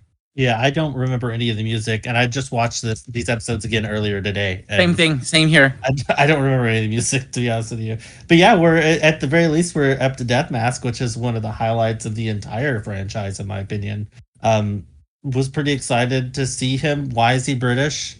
Like he always had like they were doing this before with they were doing this before in the actual the other dub for like the actual Netflix anime dub of the original anime. So it's like I think it's just a carryover from that. So that's why that's why he's just got this bombastic kind of like guy talking like this. Why is he British? Like, why was that decision made ever? That's so weird. But I mean, what's more evil? Come on, the monarch. Oh God, a British Italian. Anyway, yes, I almost made a really untimely joke there. Let's move on. Yes, okay, fine, fair enough. Let's leave it at that. Let's leave it at that. We don't need remember that joke. But anyway, like let's begin the episode here because like we begin episode 5. Yeah, like we saw a little bit of it like at the end of episode 4, but episode 5 we finally like go full on with this fight between Death Mask and Shiryu, and I liked it. I like what they did. I like a lot of what they did. Like yeah, it's like I'll go back to the old argument of like yeah, it's because of the structure of this show. He can only get away with so much. So that's why, like, yeah, on one hand, it feels kind of rushed, and like I will agree, it's like maybe they had a little bit more. They should have a little bit more time to breathe. But on the other hand, I kind of appreciate that they got right to the point a lot. Yeah, that I mentioned it earlier to you guys, but I feel like this show simultaneously manages to rush through everything and also waste a lot of time on other things. Like, it's just, we've seen it before. We're going to see it again in these episodes coming out. But like, this fight didn't feel as rushed. And I think it's because the fight took up the entire episode instead of being like one of the bookends of the episode. Because usually the way it seems to be set up so far is that like they either start off the episode with the big fight or they end the episode with the big fight. And the in-between's a lot of the like talking and exposition and explanation is what I've been seeing a lot of. But this entire episode was just jam-packed full of like Death Mask, Long Dong content. It was pretty good. I was a little bit scared whenever they were about to recreate Tekken with Heihachi Mishima being tossed into the volcano. But it ended up okay. We made it out alive. Well, one of us did. Yeah, but one of the things I'll give them this much. There's one thing I have not praised, and I think I started noticing this a little bit more frequently, and these things are starting to become a little bit more. As the episodes go on, I'm going to start praising this a little bit more. The fighting, like they're actually doing like actual fist fighting. Usually, it's like like you don't really see it that much in the original series, but the actual fist fighting and the actual fighting. You know, without their special abilities is really, really well animated. Like it's a rare moment where I'm like, I have to take a step back and be like, and give them praise where it's like, maybe this was a good idea for them to go CGI.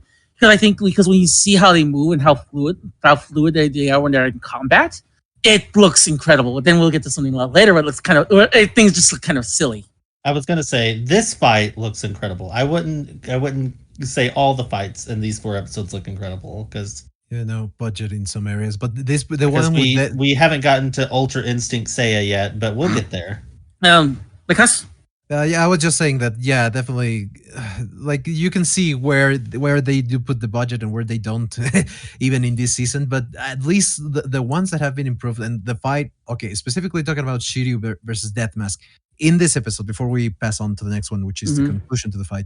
In this one, it's actually very good. And one thing, like the fights are very good. The actual episode begins with an illusion or a like I didn't understand if it was a A nightmare or premonition. a premonition or an illusion. Well, the point is, Shunrei has like a bad feeling that something's gonna happen to Shiryu, and they showcase that by showing part of the fight or a fight where Death Mask is basically destroying and pummeling Shiryu. And I think that was a nice segue to present Shunrei into this episode because she is she's a key part in the fight against Death Mask for Shiryu because she basically is like the catalyst for him being able to first abandon a little bit of his. He's always been the Shiryu has always been the most noble of the Saints, like to the point that I think that that's his weakness. Like he's way too noble with his enemies. Mm-hmm. Like not to the level of Shun, but he definitely has like more mercy than say the other three, and that mask definitely is like the one that is able to take advantage of that, or at least like and the being Shunrei being like the catalyst for him to actually like say fuck it, I'm gonna destroy you, I'm gonna actually kill you, I hate you. It's adding a very important part, and it was a nice way to introduce her because please refresh my memory. Does she actually appear in the first season? I don't remember seeing Yes. her. Briefly. Yeah, she But appears in 1 or 2 episodes. I think she's supposed to be in like maybe 5 episodes total of the show by the end of it. Because I was looking at the IMDb page, so she's not in a lot. But okay, but her presence was never really that big, even in Yeah. the classic series or the manga. But like, she did make like a few of enough appearances to know who she was and to like kind of get to know that she's like somebody that Shiryu already cares for. And I don't think that was transmitted too well. Even if it was transmitted in the first season, I don't think that it wasn't done that well. So I did like how they actually give her a little bit of spotlight and how they actually present Shiryu's past, because that's one of the things that, again, fault of the first season, since they basically skimmed over all the details of who the characters were prior to them getting to the 12 temples. By like, they have to force that in, but at the same time, okay, it was forced in the sense that they have to show that because it's a very important part of the fight against Death Mask. But it was done very well, and I really like the dynamic that they gave for Shiryu and Shunrei. Like, I also like the fact that we mentioned how Doko is a bit patronizing and condescending in this series, but at least now it's a consistent thing because you can also see him being like that with Shiryu. So like, they're in a way affirming Doko's character in this series. They are showcasing more of Shiryu. They're giving him his background. They're also giving background and the screen time to Shunrei, and I like their dynamic. I like how it was portrayed here, and you feel how that friendship and romantic interest that's like the subtext for them and has always been there. Like, you can see that being developed here. I really like that. Well, they cut out. I think the reason why is a lot of Shunrei's, I guess, development, if you want to call it that. Like, a lot of her standing within the series was presented during the Silver arc, because that's when Shiryu went. The Silver Saints arc. Sorry, that's when Shiryu went back to Doko in the mountain and was going to train more, and had the fight with Oko and learning how to fight blind and all of that kind of stuff. So she was much more present and I think memorable because of that. And they definitely cut that part out of this, so they had to find another way to instill it. And I think the flashbacks were a good job. I'm getting a little tired of so many flashbacks, but I mean, that's Saint Seiya for you, I guess. Lots of flashbacks. Sensei has always had a lot of flashbacks, but I know, like even like both in the original anime as well as in the manga, I think they're just like exactly where you need them. Like, they don't feel that forced. Well, maybe in the fillers of the anime they do, but like they don't feel as forced. Like, because usually Kurumada, like, because he wants to be very specific at what he shows. Like, it's important what the story's developing. Like, they haven't felt. I've never felt that the flashbacks he incorporates into the story have been like that forced in. At least they complement or have like an objective to show an information about something. And here, while they are also doing that in the CGI show, again, fault of the first season, because they didn't show any of that. Now they have to force that in here, and it feels a bit repetitive. Not repetitive, sorry. They're using too many flashbacks way too often, precisely because they have to show that they didn't show before. Mm-hmm. And that was gonna be one of my points. Yeah, whenever I think it was one of the later episodes that we were covering, they literally do a flashback during their flashback. Yes. It was during the Leo backstory bit. Like they're already showing a flashback, and then he has a flashback during his flashback, and I'm just like, is this Inception? What am I watching here? Why? What is happening? Oh Lord, I forgot about that. I Yeah. just watched it. I just watched it, and I just watched it today. But no, and that was gonna be my point, Bencas, is that it's like with them scheming over with them scamming over so much in season one, they have to find different ways to reinforce a lot of the stuff they want to reinforce that's important in this fight in this season now.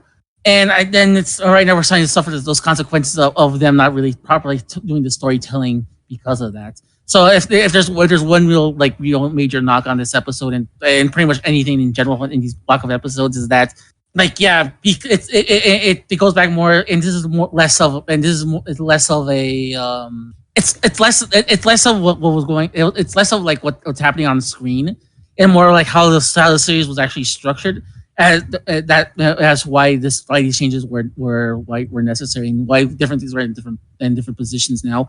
But I did like the fact it's like yeah they made you they made you feel by the end of it like how important Shinrei is to Shiryu and how important he is to the story and stuff like that and how deeply he cares about her and how deeply they care about each other and you get a good sense of that camaraderie in these two episodes. Yeah. Well, Oh, I was glad that one of my biggest gripes, kind of with, I guess you could say, with both the original series and this series, got addressed in this episode too, because we talked about in the last episode, like how kind of stupid it was that from like a logical, they're in a hurry. They have 12 hours to save Athena before she dies. But these gold saints that they've quote defeated or convinced to join their side don't go with them, and they just sit next to Athena's like decaying dead body or dying body. But they actually gave them this episode something to do. I don't know when they're going to follow up on that because in the other three episodes they didn't follow up on it at all. But Marin and Jeanette show up and talk about Star Hill and how they need to go there. And so Aldebaran and Moo decide to escort her. And did Kiki go? I think Kiki went too. yeah, Yes. they all went to that. I'm getting confused. Does it happen in episode 5 or episode 6? That was in episode 5. Oh, okay, okay. Yeah, that's Because- actually the new. I don't want to call it filler. Uh, new idea incorporated into this season. Like that's a 100% original idea for this show. But I like it because that was my complaint with the original series too. It's like Moo and Aldebaran back at the beginning of the houses, track don't have anything to do now. Like they're just kind of standing around not doing anything. So at least they're involved in some way now.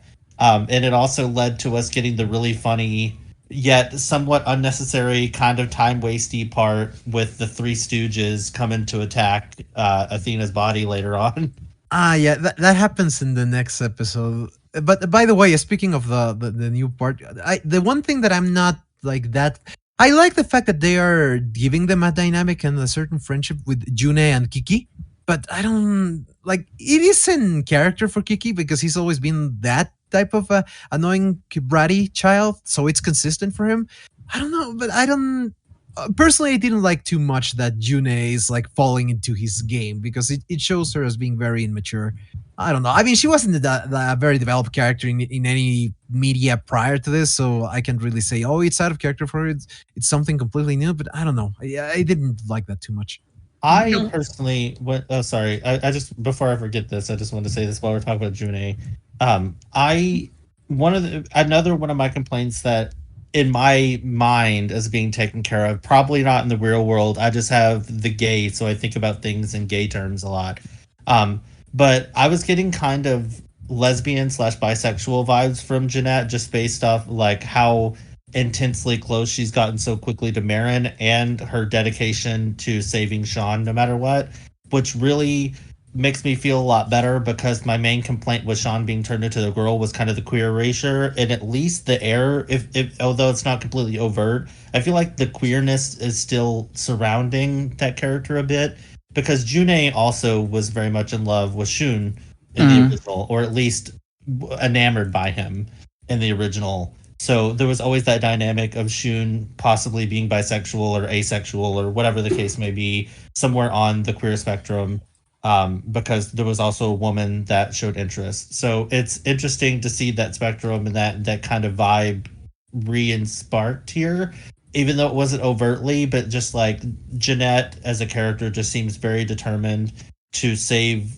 Sean, girl, whoever you want to call her. And I don't know. I think the queerness was kind of reinstated a little bit. So I felt this episode in particular made me feel a lot better. Yeah. So my final thoughts on this episode is that it was really good, and like going back to something that you were saying, Benkas, about June. Is that the problem? I think the problem with the character is like, yeah, we don't have an established character, and like so like they just, I think like that's a character they're trying to do something with and trying to do a little bit more, and I do appreciate that they're doing a little bit more with the character, but I do think that you can scale it back a little. Like, that's my only problem. Is like I don't mind her being also a little bit immature. It's just like kill it down, tone it down a little bit. She's already a saint. Like Kiki, Kiki's an apprentice.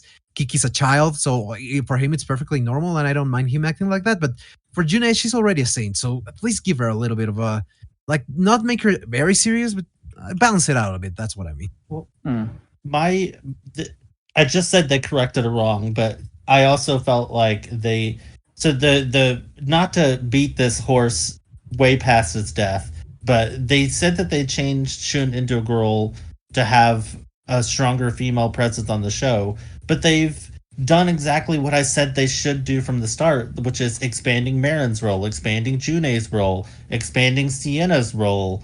Exactly. So them changing the gender of Shun still makes no sense, because if they obviously have a stronger female presence in the show, because they were, at least it seems like, planning on expanding these characters anyway. So why change Shun into a girl? I don't know. But yeah, I do appreciate that they're giving June a bigger role.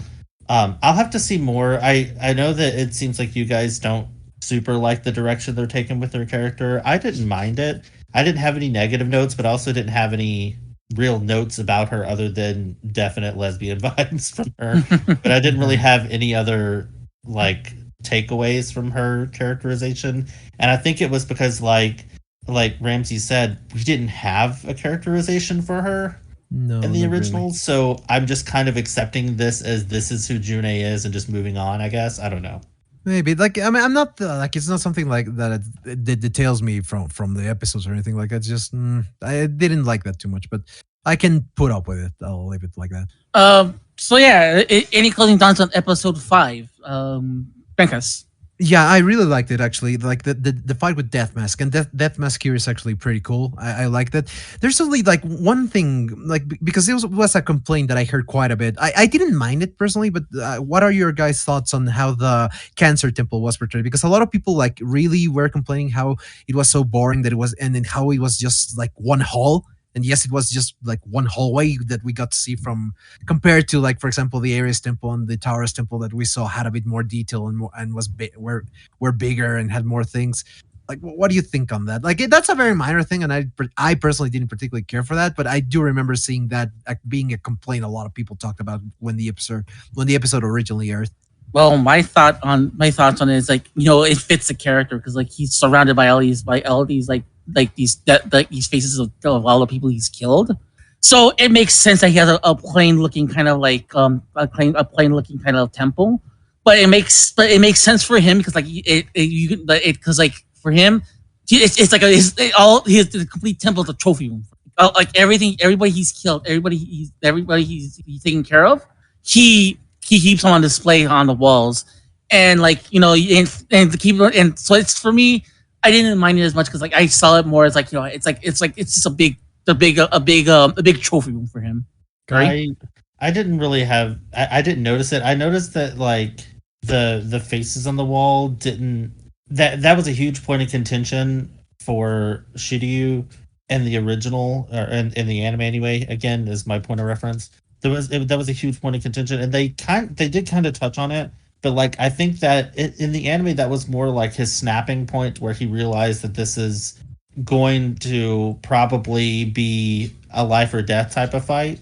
But I didn't get that vibe from this, so that was my only complaint about the temple. Is I feel like they it should have looked a little bit more gruesome, maybe, to have that instilled dread, because it did kind of look like it didn't look like actual human faces on the wall. It just, I don't know. I don't know Yeah, how to explain how I feel like. I get what you mean. They were there, but they didn't feel as impactful as the original one. They weren't I, as like striking or terrifying or anything. I agree, and also something that you just touched upon, like that was like one of the things that finally made like Shiryu be decisive into fighting Deathmask in the original, because they already had history, they already knew each other. So, but here, because they don't know each other, it's like, how are they gonna get them to fight? They've never met before. I found it funny how like Deathmask's like, ah, yeah, I went to attack your master, and he also told me this crap, and he's like, what? You attacked my master? I have to fight you. It's like, so that's how you got around that. Oh well. Yeah, I, that's I will say though that I'm the one thing that always bothered me about the original anime is the way that they describe time, because it's very unclear, like, how do these people age, like, are they going to get old and die? Some of them remain young while some of them look older, and then you have the statement that it's like, if two gold saints start fighting, they'll fight for, what was it, like 100 years or something like that, a A thousand 1,000 day years, war. something ridiculous, like a really long time. And it's, at least now they've kind of dropped that jargon, because I really expected them to say that whenever they had the flashback of Leo and who was fighting Leo?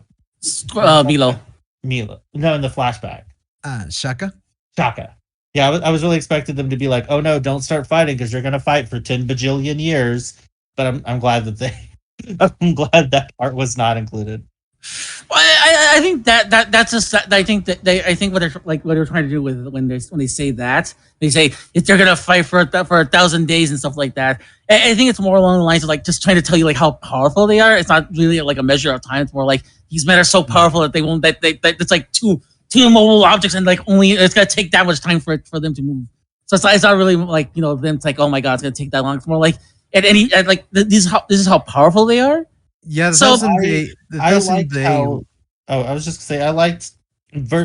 I get what you're saying. The interpretation of that just being a gesture of how strong they are, but I think I liked not to jump too far ahead, but when Milo and Leo were fighting, Milo specifically makes the mention that when two perfectly skilled fighters fight, even the smallest mistake can be the end of your life, or like, I'm paraphrasing. But I think that's a better way to put it than, oh, they're just so strong that they're like smashing their fists together for 1,000 days in a row, because that's what plays through my head. I think also too, it's Kuromada just exaggerating. That at the end of the day, that's what it is. I'm sorry. Yeah, don't worry. The 1,000th day war, it's just a metaphor to say that if two gold saints fight and they are completely balanced, because we would have to go into the power levels for that. But basically, the gold saints, they're basically even in terms of their Cosmo level. So if they fight like one-on-one and like equally on equal footing, they could fight for 1,000 days, not literally but figuratively. And right. It's never like it has never like actually happened, or it's always a metaphor that they use, like, oh, we're gonna start 1,000-day war if we fight one-on-one and we keep like the same level, and so no one is ever going to win. We're either going to fight for 1,000 days or we're both gonna get killed in this fight, unless one opponent like loses for a moment to give opportunity for the other one. But anyway, it's a big game of chicken. It's a really big game of chicken with power levels. And that's what I'd always assumed, that it was exaggeration. I just like how it was explained here better, even if it is a little less nuanced, a little bit more layman's terms. I think it leaves less to be confused about. And in a show where there's already a lot of things that are just kind of vague in general, like the better you can explain something to me, the happier I'm going to be. So like we're already all over the place here. That's a given for this show. If take another drink if that's the case. But the point I was going to get at is like, now that I think we can safely go to episode 5, since Becca's won last time. I'm ready for it. Your thoughts on episode 5? We just talked about episode 5. I know episode 6. My bad. Episode 6. Okay, you first, Kevin. Oh no, I was reading my notes to remember what exactly happened because my problem with this series that is persisting is I don't I don't feel like the episodes end in good spots. I don't think that Yeah. I think that they were, and this is not just a problem with this show. I have this problem with a lot of shows. We're in a streaming world. This show was made specifically for streaming services. As far as I'm aware, this is not airing on television anywhere. It's only streaming services across the world. That's what it was designed to be as. And when you're streaming, you don't have to worry about having commercial breaks. You don't have to worry about fitting into time slots. So you see some really good examples of that with um, I know this is like a dirty word at this point, but like Netflix with some of their other shows that they do, where one episode may be 45 minutes and another episode may be 70 minutes. It's just they wanted to make sure that that episode had everything it needed to have because they're not limited by television time regulations. The thing is, This what feels here's like, go oh, on. no, I was just gonna. This show feels like they really, really wanted to have every episode be 22 minutes, and wherever that 22 minutes ends, by damn it, that's the end of that episode, regardless if it makes sense or not. And it's so like we end partially the way through this fight with Death Mask, which I just feel like when we start this episode, the fight really doesn't take up that much of the episode, maybe close to the halfway point. And I feel like if they just tacked on an extra 5 or 6 minutes to that episode, made it a little bit longer, yeah, but had it be a cohesive battle that's not interrupted by probably my least favorite Saint Seiya ending song of all time, "Don't At Me," and then Pegasus Fantasy, and then the really long previously on explanation that takes 2 minutes. If they had just added an extra 5 minutes to that episode five and made it a little bit longer, it would have felt so much better. And we run into a similar problem later on at the end of episode eight, where it just like abruptly ends. And Mm-hmm. so this just feels like leftover tidbits from episode five for the beginning. And I just felt myself unconsciously just wanting it to be over because I knew there wasn't much left. And I knew that the Leo fight was coming next, which is another one of my like most favorite moments in the show. Obviously, Cassius is involved. So it's going to be one of my favorite moments in the show. But I just felt myself like waiting for this part to be over. Whereas if it had been tacked on to the last episode, I probably would have been much more on the edge of my seat, ready, like excited to see what happens next, as opposed to just wanting to get it over, just because of the pacing and the way they cut off episodes. But that being said, it was still a really cool fight. For that bit, I did enjoy it. It was interesting to see everybody finally rejoin kind of at that point because I believe this is where Sean catches up, right? Yes. To the cancer temple and finds Long there, and then they both find Say at the next temple, right? Am I getting too ahead of Yes. myself? Yeah. Yeah. It was interesting to see them all back together because they have been split up for a while. Unfortunately, Hyoga is still dead and was dead throughout these entire 4 episodes, but at least we got 3 of them together now. So that was pretty cool. We got to see Aphrodite some more, Oh which yeah.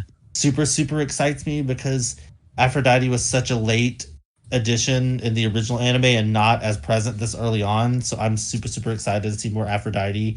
One of my favorite Gold Saints ever. And Justice for Aphrodite has been finally achieved after I campaigned for months.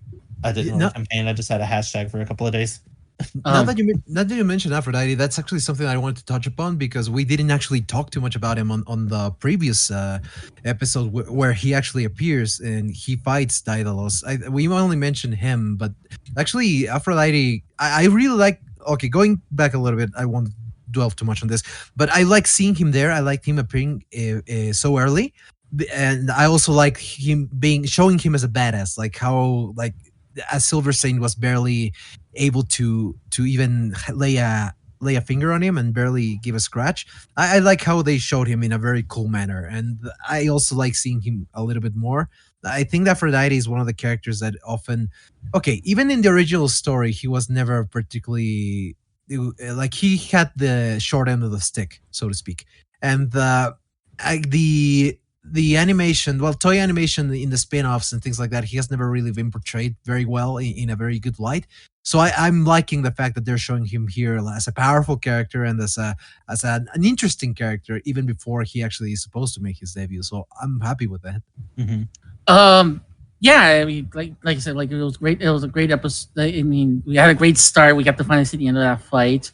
You know, if you had, if and I do appreciate that, like that they found a way to like take care of that fight. Really, like you know, the fighting is still really interesting. But I think like too, it's like you know, like you said, like they think that like the weird awkward ending and the weird awkward like you know positioning of like of events really does kind of hinder it, and it makes you think like maybe these episodes were like kind of cobbled together in different ways before they went before they went to production.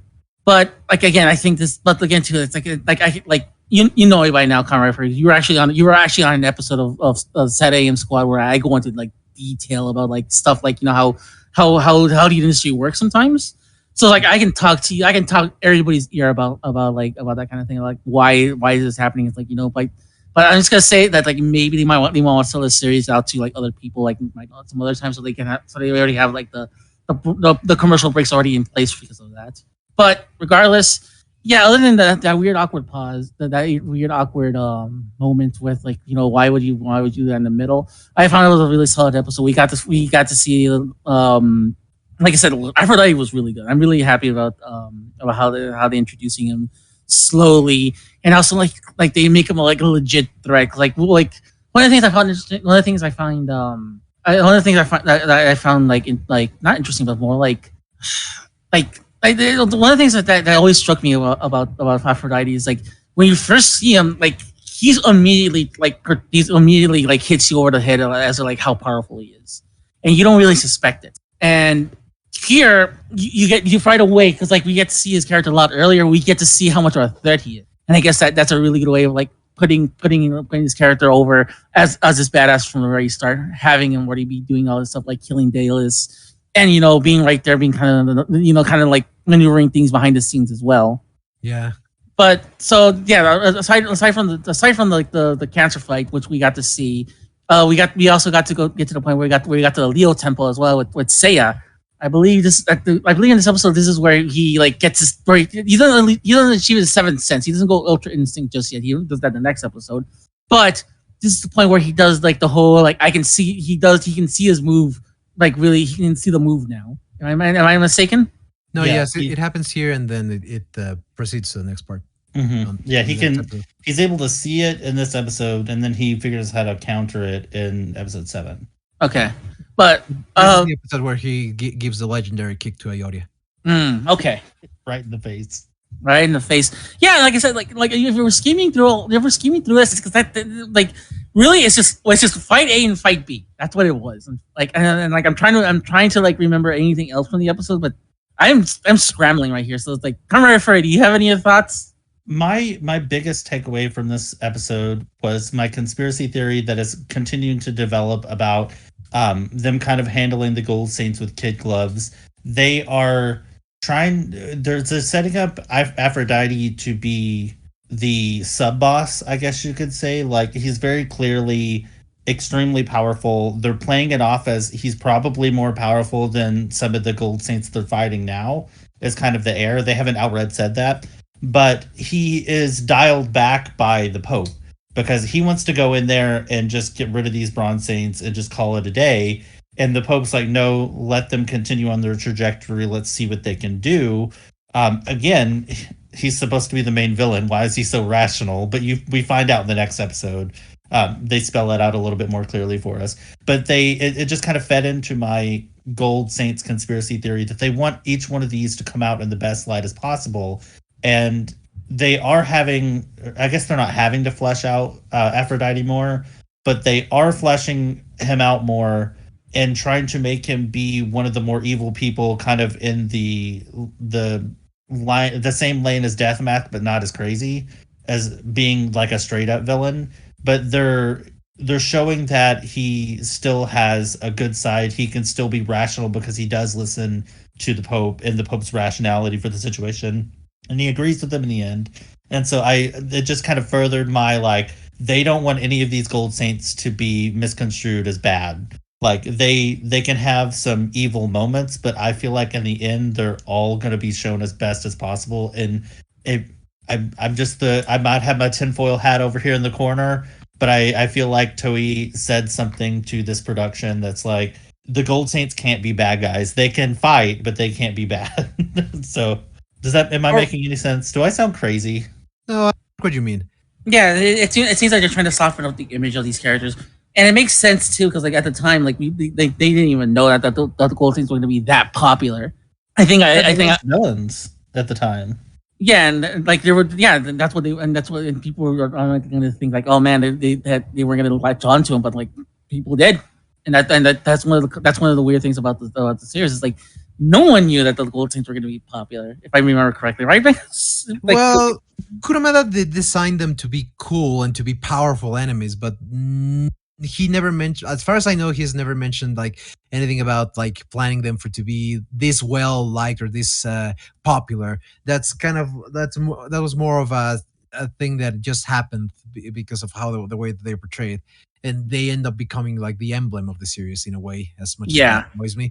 But anyways, yeah, I get what you mean. I get what you guys mean by that. Yeah, it's just you can definitely tell that they want them to be perceived well. Even Death Mask to a degree was like that. I would say that he's probably the most straight up evil one, but they also kind of played him more as crazy than evil. I felt like in this one, not as crazy as Legend of Sanctuary Death Mask was. Like that was like peak crazy, weird middle aged man. Yeah. But this was getting kind of close to that level. Like he didn't seem it's more like he was a psycho than an evil person. Yeah, he seemed disconnected from he seemed very disconnected from reality itself, and he was only having anything for himself. I'm pretty sure he wasn't even taking orders from the Pope or anything like that. I'm pretty sure he was just there on his own volition. Yeah, he knew there was going to be a fight, and he's like, "I'm here." Yeah, I mean, if I could put another couple of faces in my trophy case, that's my temple. Perfect.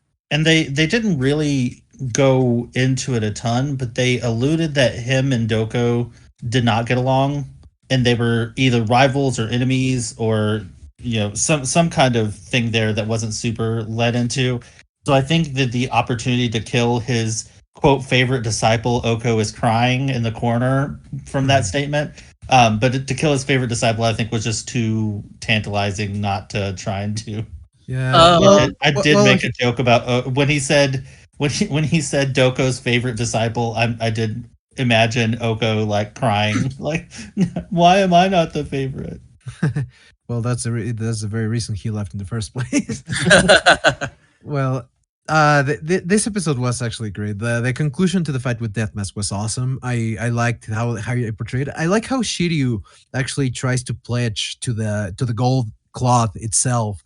Like, why are you doing this? Why are you following this? Because in the original material, both the anime and the manga, the cloth simply abandons Deathmask. Is like it finally realizes like, oh shit, yeah, this guy's fucking evil, and just leaves him. And here, at least, it gives him. I like the fact that detail of Shiryu pleading with the claw is like, wake up, realize that you're serving a guy that's not serving justice, and the cloth avails by that assessment, and that's what gives him the opportunity. Mm-hmm. I really like how the fight ends. I do agree with you, Kamen, that the pacing for the entire show, for both season 1 and 2, has been very weird, very strange, and not that well done. But well, with the material given, I still, even though it doesn't really fit the pacing, at least what is shown here, I like. They've actually fixed one of the things that I had the most complaints about in the previous season, how they completely butchered the fight between Ioria and Shaka, and then reduced it to like a minute. And here they decide to correct on that by actually expanding them and showing a pretty cool fist fight between them. So this Shaka can actually go fist to fist with you if he wants to, which is something that I liked. And yeah, and again, this was another great fight, another great fist fight, because it's like you don't really. It was not something you got to see very much in the original Saint Seiya, but in these episodes you got to see a lot of it. And seeing both Shaka and Ioria just going at it, like not just like in power throwing moves at each other, but them actually like going to like actual fist fighting was really, really, really good. Yeah, It was very good. And then, well, the episode goes on. And we see that leads to explaining why Ioria now is possessed by the what's the name of the technique? The demon fist of the Pope. Oh, So I have it written down because it was really stupid. Because it had the word attack in it, and I hate it when. Oh, goodness. I, in the original series is Genro Maoken. Phantom demon attack. That's what it is. I hate it when attacks have the word attack in the name. Well, the name in Spanish is also really stupid. It's called the Imperial Satan. That's better than phantom demon attack. Imperial Satan sounds like my failed metal band. I will say though, because when they do kind of question at one point why the Pope would use something called phantom demon attack, I would be much more concerned if he was using Imperial Satan and he's supposed to be the Pope. I'd be far more concerned than phantom demon attack, but I digress. Yeah, but keep going. Well, it was just that. I really liked the episode overall. Episodes 5 and 6, I really liked. And then, well, episode 6 finishes right after Seiya awakens just for a moment the seventh sense and gives Ioria the kick, which I like how they showed it in multiple angles just to showcase the impact of it. It's not quite on the same level as in the original anime that it was so impactful the way that they shown it, but at least here it gives it it gives it its own identity in this show. The multiple angles that happens, and then the episode concludes, and then we move on to episode 7. And my biggest complaint in the whole show comes from this episode. I was gonna say, like, I think it's pretty reasonable to say, like, why don't we just move on to episode 7? Because, like, really, it's like we were just like we kind of like got like I said before, like we were really just transitioning to one fight to the next, and like I do appreciate that we're on the floor running with all this stuff, but at the same time too, it's like when it comes down to a lot of it, it's like that this like it feels like this is like episode 5 point. That's like 5 point. This is episode 5.5, and this next episode 7.5 as well. So it's like because like it's they currently feel like in between of each other. So yeah. But so Kamen Rider Furry. So why don't we go into episode 7 then? Episode 7. What are you guys' thoughts on it? Kamen Rider Furry. Why are we allowed to see Saga naked, but we couldn't see Misty naked? And the reason why I know it's a funny joke, haha, gay guy wants to see naked men, haha. But it's a core. We talked about it before. It was a core part of Misty's character that he is so self-absorbed and so full of himself that he literally took a bath in the middle. Like he just assumed Seiya was not ever going to stand back up because Silver Knights are so far beyond Bronze Knight. That he has the audacity to just take a bath in the middle of it. It was an actually relevant part, whereas Saga's fan service that was present in the original series was not needed. Like, we didn't need to see him naked there. That was pointless. And I understand that it was to demonstrate his like split personality that he's got going on. But they could have easily shown that with his clothes on. Yeah. I will say this. I do appreciate the fact that they're doing more to hide the fact that this is clearly someone else. Even right down to actually changing his hair color to match the previous Pope. So I do appreciate that they're actually putting more effort into actually like this. They're actually putting more effort into the disguise and he's just wearing new clothes and he has blue hair all of a sudden. Like what? Mm-hmm. Like I like no one in the sanctuary is like, why is he wearing new outfit now? Why does he have blue hair now? Like no one asking those questions. We're supposed to like they automatically assume like, oh fine, he just gotta change of clothes. But here it's like at least they're putting an effort in like giving it and showing well the character who is supposed to be is changing is changing even his hair to match it. So I'll give him that. Yeah, that was actually pretty cool because in the end, both in the manga, like not so in the anime, in the original anime, the gold seems to look a bit foolish. Like how the hell did you not realize it before? We've said that multiple times by now. In the manga, it's like that argument can also be made, but they also did believe that in the end, Saga was still Shion. They still believe that it was the original Pope. but here at least I really like the fact that they are putting more effort into like how the hell are they being deceived, like okay, not only in his actions, not only in his words, not only in the whole prophecy thing, but also say Saga going beyond by changing his hair color to match that of Shion's. It's a neat touch to for that trap of fooling the Gold Saints into believing that he's Shion, and that there's more of the reason of why they actually follow him. So I like that detail. Mm-hmm. Yeah, and the fact that like somebody, I can't remember who it was, one of the Gold Saints calls him out for using literally an attack with demon in the name, and they kind of flip it around and almost gaslight him by saying that that was his last resort and he loved Iolia so much and he couldn't bear to see him following down the wrong path, and this is what it would take. And I think it was Milo. I think Milo was one that brought it up to him. No, Yeah, like that was Shaka. definitely. Oh, Shaka, okay. Yeah, Shaka definitely gaslighting people out here because that is not what happened. But I mean, like they're going the extra mile to make him seem rational. But I just feel like they're doing it almost to a fault, so where it's going to feel awkward when we get to the end of this arc and we have to fight him, because they, even to the audience, they portrayed him almost straightforwardly as just a good person. So it's, I mean, there's not any cutaways where like we got one in this episode where he was alone and there wasn't anybody around him and he could be his true form, and but it wasn't necessarily evil, it just was a different hair color. Whereas in the original, we got to hear a lot of his like internal monologues and got a lot of like solo action with him where he was like straight up admitting to war crimes. Mm-hmm. But in this one, he's pretty likable, like pretty relatable and likable throughout the whole thing. So I don't know how they're going to do that, but I was looking for my notes. I had a gatekeep girl boss joke and I can't find it. Oh, gatekeep gaslight gold boss. That's what it was. Because it was Milo gaslighting, because I see it in my notes that Milo was over here just like explaining how the Pope just loved Aeolia so much. Yeah. No, see, that's in the next episode. I was right. I was right. So But sorry, like, in this episode we like, see gold boss. how.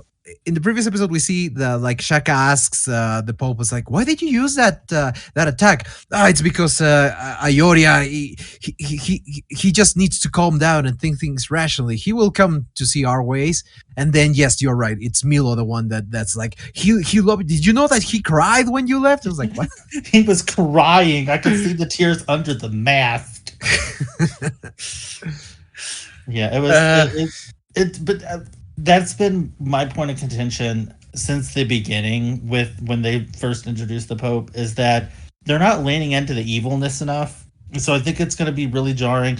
Like if this was your first outing with Saint Seiya, it's going to be really jarring once we get to the part to where Seiya has to beat him into the ground. Yeah, because I suppose. I mean, they are trying to, because they are going with the whole prophecy angle. They are trying to diminish the whole evilness by like the illusion is that they are actually doing a good thing, or they believe that they're doing a good thing, and that's why they decide to betray Athena. But yeah, I do agree that I think they need to showcase a little bit more of the evilness of Saga before they finally reveal him in what I suppose will be the next season. Yeah, but like going back to the episode, we got to see a little bit more of the actual fight between Iodia and Seiya. We get a really lengthy flashback with Cassius, because like Cassius finally appears. It's like, aha! I'm like, you have to. I am back, and I have to. And apparently, to break the curse, you need to kill somebody. He's like, yeah, there was blood. There was actual blood. The show has actual blood. Now I'm expecting that in every episode. Oh, blood, where have you been? I've missed you since the 90s. Well, calm down. Come here, Furry. I love Cassius. Like, he's like the perfect character design for me. I love his mohawk. I love like the darker skin tone. I love that he's very large. I love that he's kind of a jerk. Like, I love him as character so much. I wish that they would have, in one of the earlier episodes in the season, included the bit of him returning to Sanctuary to train and to start over and train from square one, so that him showing up wasn't such like a weird tonal shift. Yeah. Like I wish that had been included in an earlier episode, so this would have him showing up wouldn't have seemed so out of the blue and random and weird.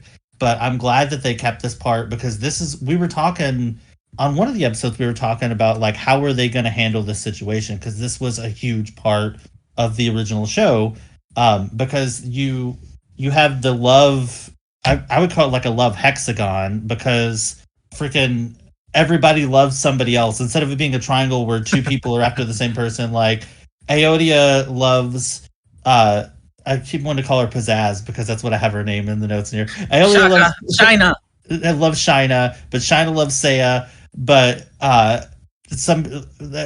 Cassius loves Shina. It's just it's messy, and I don't know, but it just would have been nice to have this a little bit more foreshadowed in this series than to have it kind of info dumped on you when after he shows up. Yeah. I just remembered something. What? And this goes back to Fist of the North Star. The way Cassius kills himself is exactly the same way Shin kills himself after fighting Kenshiro. He literally takes both of his he pierces both of his hands right into his chest. It's like, I'm not gonna let you kill me. I'm gonna kill myself so you have the satisfaction. And then he falls off the tower. So it's like it just dawned on me. It's like he's doing the same thing, literally for the same reason. He's killing himself for the love of Shina. Mm-hmm. Yeah. So it's like, wow. It's like it just dawned on me. It's like, oh shit. I'm sorry. I'm sorry for derailing all this. It's just like it's just one of those things where it's like, oh my god. Like I watch too much anime. I watch too much anime. Don't worry. I'm glad he got redeemed, like because he was kind of a douche in the first series. I mean, he's always been a little bit of a douche, but like they didn't have any redeeming qualities for him whatsoever in the first season. So I'm glad that he had this moment too. Yeah. I was very happy with this episode. Cassius is a very loved character. It's ironic because, like, in the manga, he did some pretty messed up stuff. Like, he was a fucking murderer, actually. And but in the end, the same thing. After like that little bit of background that never made it into the animation is left out. Like, he's still the same character. Like, he loses the fight against Seiya, and then he doesn't appear until precisely the 12 temples. But despite of that, like the way that they present him, the way that they show the interactions with China, the way that they show the flashbacks, they make him a very that happens both in the manga and the anime, and Kurumada turned him into a very beloved character precisely because of the way that he decided to sacrifice himself for I would say the greater good. It wasn't really the greater good. It was more the person that he loved. But still, like he decided to sacrifice himself, and he did it in a very very impactful manner. And he in the end became selfless for the sake of somebody else. And I also love the fact that, just quick note, the way that he kills himself here is actually the same way that he does it in the manga. He actually kills himself in front of Ayoria. Like it's more impactful in the original anime, I have to be honest, but still, like the way that he dies here, it's an adaptation from the manga. So I loved seeing that here as well, and I like the fact that they, even if it felt rushed, out of place, and very poorly done because they had to shove it in just these like 10 minutes of screen time, at least they showed it. So I'm happy to see that they decide to show how he decided to go back and actually train. And not just that. One of the interesting aspects is like in those in those couple of minutes in between, like when he's explaining everything, it's like you get a good sense of like you get a very good sense with why he cares. It's one of the rare things where it's like where time constraints actually came to the benefit, where because it's not long-winded or convoluted, it's like it gets right to the point, and it gets the message right to the point too, to the viewer, that this is why this is important and why he does it exactly. Well, am I crazy? Because we when we were doing the original series, wasn't there a scene from the Silver Saint arc? Because doesn't Aeolia drop China when she gets injured? Doesn't that scene where he drops her off with Cassius happen during the Silver Saint arc? No. The fight with Ayori and him carrying Shaina happens like right before the 12 Temples arc. But I'm saying but the scene we get a little bit more foreshadowing in the anime, because the scene where Cassius like nurses her back to health happens before the episode where he dies. Like, Yes, yes, because it lasted longer. I think it was like the previous episode to where he dies. They show the flashback. They show the daily life of Cassius with Shina, of him taking care of her, and then like the decision of him deciding to go against, to go to the Leo temple. And I think that it is in the next episode where he, for some reason, he's already like on the way before Shun and Shiryu fight him. Like Shiryu get there, he fights them, he defeats them, and then goes to to fight Ayoria. Interesting. I was just trying to remember the order of events because it's been we did somewhat recently watch these episodes from the original anime, but it has been a bit. We've been on this 3D kick for a while now. Well, actually, I think we actually ended just as we were in the Cancer Temple. Right. Yeah. So that might be why I'm thinking that it was completely unrelated, because I think we dropped off right before we got to Leo Temple. That would have made sense if I'd seen that episode, and that was where we stopped at.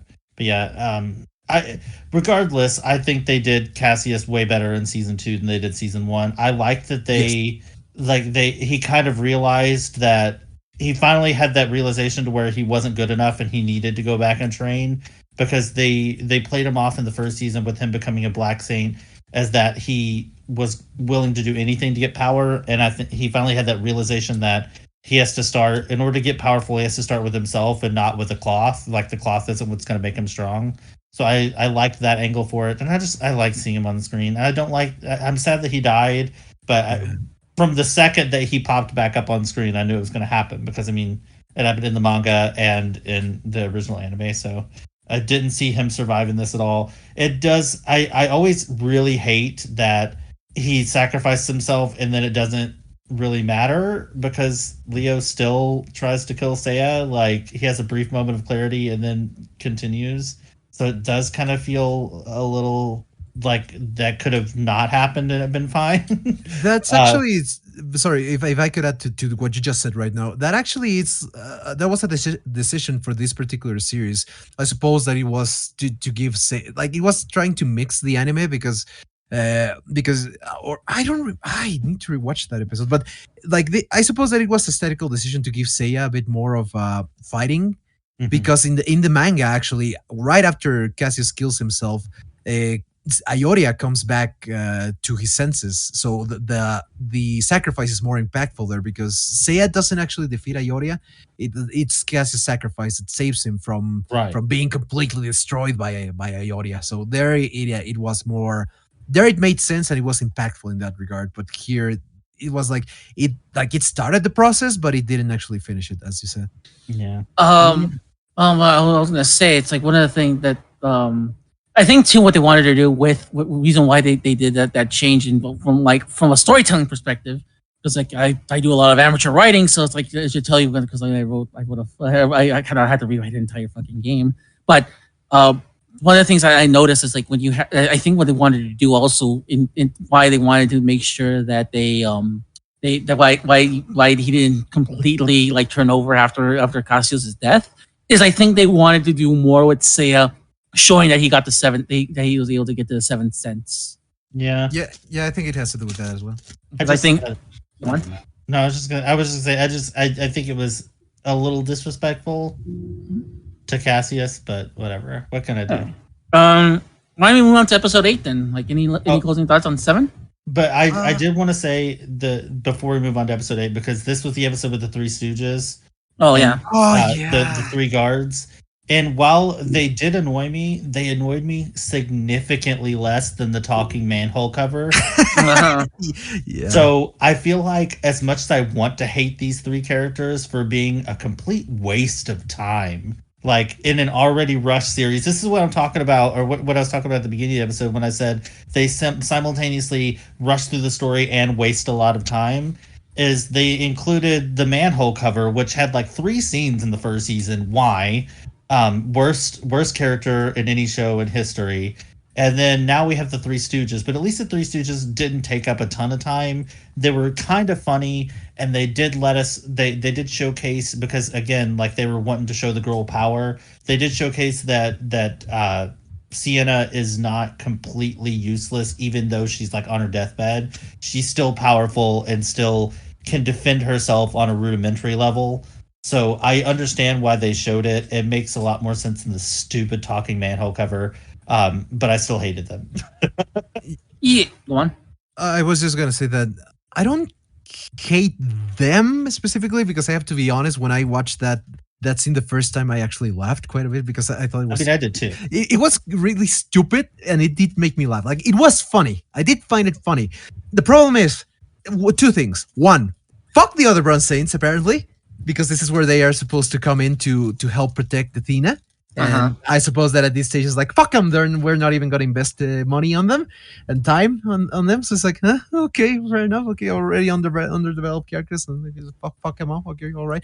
Anyways, and two, uh, like they decided to insert this here in this humorous sense right after Cassius makes his big sacrifice. The Yeah. total ship from that was like, oh my god, the fuck were you thinking on that? Whiplash is real, man. Not only after Cassius defeat like saved like I can't talk. Cassius is Not dead. only right after Cassius killed himself, but also like Seiya's leg is broken and things look really dire and scary, and they're just gonna cut away to this like Three Stooges routine with they're just three faceless random guards that think that they're gonna go kill Athena and get promoted because of it, and no. Yeah, no, that was a big fail, and unfortunately, that's returning to season one writing level Yep. mediocrity. Is like, okay, At least it's spread out. That's my excuse. It's like I like it's at least it's spread out fine. And my thing is, at least it made more like it was jarring, but at least it made more sense and it accomplished something. Like I said, it showed that Sienna is not a helpless damsel in distress necessarily, like completely.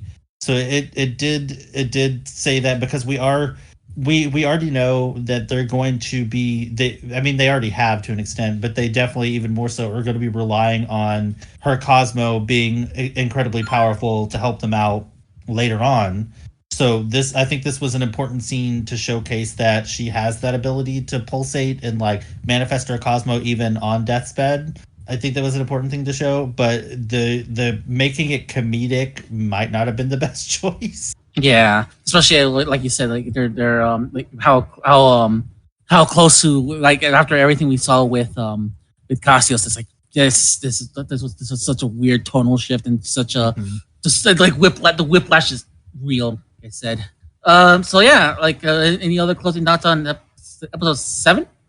I suppose that my final thoughts on this episode is like it was a good episode, but like that particular thing with the Three Stooges really brought it down, and that actually hit it because it was whiplash because we hadn't seen anything like that in the entire season so far. So having it here, and considering how that's for the next show, let's just say that that was a very terrible decision for inserting that, and it's specifically where they put it. But overall, the episode was good, especially because of how they redeemed Cassius and how they showed his sacrifice. All right, Furry, any last thoughts? Head empty, no thoughts. All right, let's go to episode 8 then. This had like the most hilarious image of just Moo and Io and Hadebaran just flying. When can they? Who determined they could fly? I've never seen. I don't know. It's just the most hilarious. They're straight up like Dragon Ball Z flying through an empty field. And the worst part is like you can tell that they're flying, but they're not going that fast. They're going they're not in like much of an urgency there. I don't know if they got really tired of just running or something like that, but it's like they're just like the last again. I think I made the joke not the last episode, but the episode before we were talking about these episodes but all of a sudden we saw Moo just fly in. It's like here's the last of the Jameer just flying around, and here they are. The last of the freaking Jameer is still flying like he's goddamn Superman. Where's the John Williams scene when you need it? Well, it was comedic to see them going so slow because like they make a big deal about how they can move at the speed of light, and here they are flying like 5 miles an hour. It just cracked me up a lot. Yeah, that was also a thing that when I saw, I was like, okay, I can't even pull stuff out of my butt saying, okay, I can see this happening because Moo's power is telekinesis. So I Right. can see him making them fly with his power. As Mhm. far as I remember, I don't think they've shown any of the other Gold Saints doing that. So that's my theory until proven otherwise. But it still looks fucking silly as hell. I know that's why I don't mind it, but it looks silly. Also, also telling Marin not like you can't fly. It's like that's a oh wow, that's a that's an issue and a half. But we got to see some. You actually got to see, other than that, like there was a really good scene with her with like gets a good explanation as to like her mask and her responsibility, which I think was a really solid job in my opinion. Like them doing what they did. I You guys thoughts? 100% disagree. Oh, 100%. let's go. I I hated this. We've talked in length about the importance of the females wearing masks and how that very naturally lended itself to the mystery of is Marin Seika. Like that was the whole crux of it because there's this rule in Sanctuary that female saints have to wear masks and they can't remove them. If they do, it's either marriage or death. And but in this iteration, she's the only one. Marin is the only one that wears a mask. Pizzazz doesn't wear one. Jeanette doesn't wear one. None of the other females that we see are wearing the mask. It's just her. So I'm glad that they gave us an explanation as to why she has the mask on. Like I'm glad that we finally have that. But I just felt that it was very clunky, and even within the context of it, it didn't make sense. And it's just it's the complete opposite of the Pope situation. Whereas the Pope it's going to be like bizarre. Like imagine this is the first time that you're watching it. It's going to be really bizarre once we find out that he's Gemini and that they're going to have to say it's going to have to fight him and hopefully not have a cannon arm like in Legend of Sanctuary because that was weird. But with Marin, I feel like they're pushing so hard for the herring of being the sister. I forget her name in this Seika. adaptation. Oh No. no. Oh. Patricia. Patricia. It's Patricia. Yeah. So they're really pushing hard this red herring of Marion being Patricia, and I feel like them having to go out of the way to explain the mask is only pushing that even more because they carefully didn't show her face. Like they very specifically hid her face so that the audience was confused. So I think that they just went in the complete and total opposite direction of the Pope with this of like being a twist surprise. I just don't think it's gonna. I think that if we get to that point with the 3D animated series, it's gonna leave a bad taste in people's mouths when she's not Patricia because of how hard they're pushing this. And this scene, just the way that they hit her face, and she's the only one that wears a mask, so that it can't be explained as like everybody has to, and that's why you don't see her face. So like it's natural that you're not seeing her face. It's a very purposeful thing that she specifically is not shown her face, and so I just feel like when we get to that point in the story, if we ever do get to that point in the story, it's gonna feel like a slap, like a heart. It's gonna feel like Seiya just kicked you in the face from multiple angles. But no, and the same thing is like I'm not defending that part because like I don't know how that's gonna play out because like it might work, it may not work. But I'm saying like it kind of justifies the reason why she's the only female seen wearing a mask now. That's like I guess I should have made that. I should have made that clear. They needed to justify that. They needed to have some reason for it, but it doesn't mean that I like it. Fair enough. Benkos, your thoughts? I'm actually also with Kamen on this. I Okay. don't like it, but I have a different reason. I do share the same reason, but I have another one that's even more outrageous for me. Okay, first things Go first. for it. Okay, like first things first is like, okay, what are they like? Because I'm confused. It's like, what are they trying to go? What are they trying to do here? Are they trying to just lead on more on the mystery of if she Right. might be or if she might not be, say, a sister? Okay, let's assume that they want to go with the route that she is Seika, that she is Patricia in this show. Oh, that creates even. I have more problems with that because, okay, one of the reasons why the mystery kind of fitted and the whole Marine could be Seiya's sister was that it was also established that she was also looking for her younger brother. So like, so Seiya is her brother, and then it is revealed that he isn't, and her brother plays a major part in the story after the original story ends. In the Tenkai Hen movie is the angel Toma, but the character also appears in Next Dimension in the sequel. So her brother has already appeared there. So there's no possible way for them to be siblings without fucking some of that up if they ever get to that point. Uh, so I have a problem with that, but it's like, okay, let's assume for the sake of fact that she is Patricia here. Like, why pull it out like this? What are the? I don't really. My thing is, I'm confused because I don't know what they're trying to achieve with this. One, second, and this is my biggest problem. The hell, like the saints when they die, their souls go to the underworld, or like in the case of Ioros, his soul went back to his cloth. But outside of manipulating the cloth to protect Seiya on a couple of occasions, like he never and showing himself to Ioria and being able to interact with him on a metaphysical level during his fight with Seiya. Outside of that, he never showed, or there isn't any other piece where it is shown that the Saints can do that.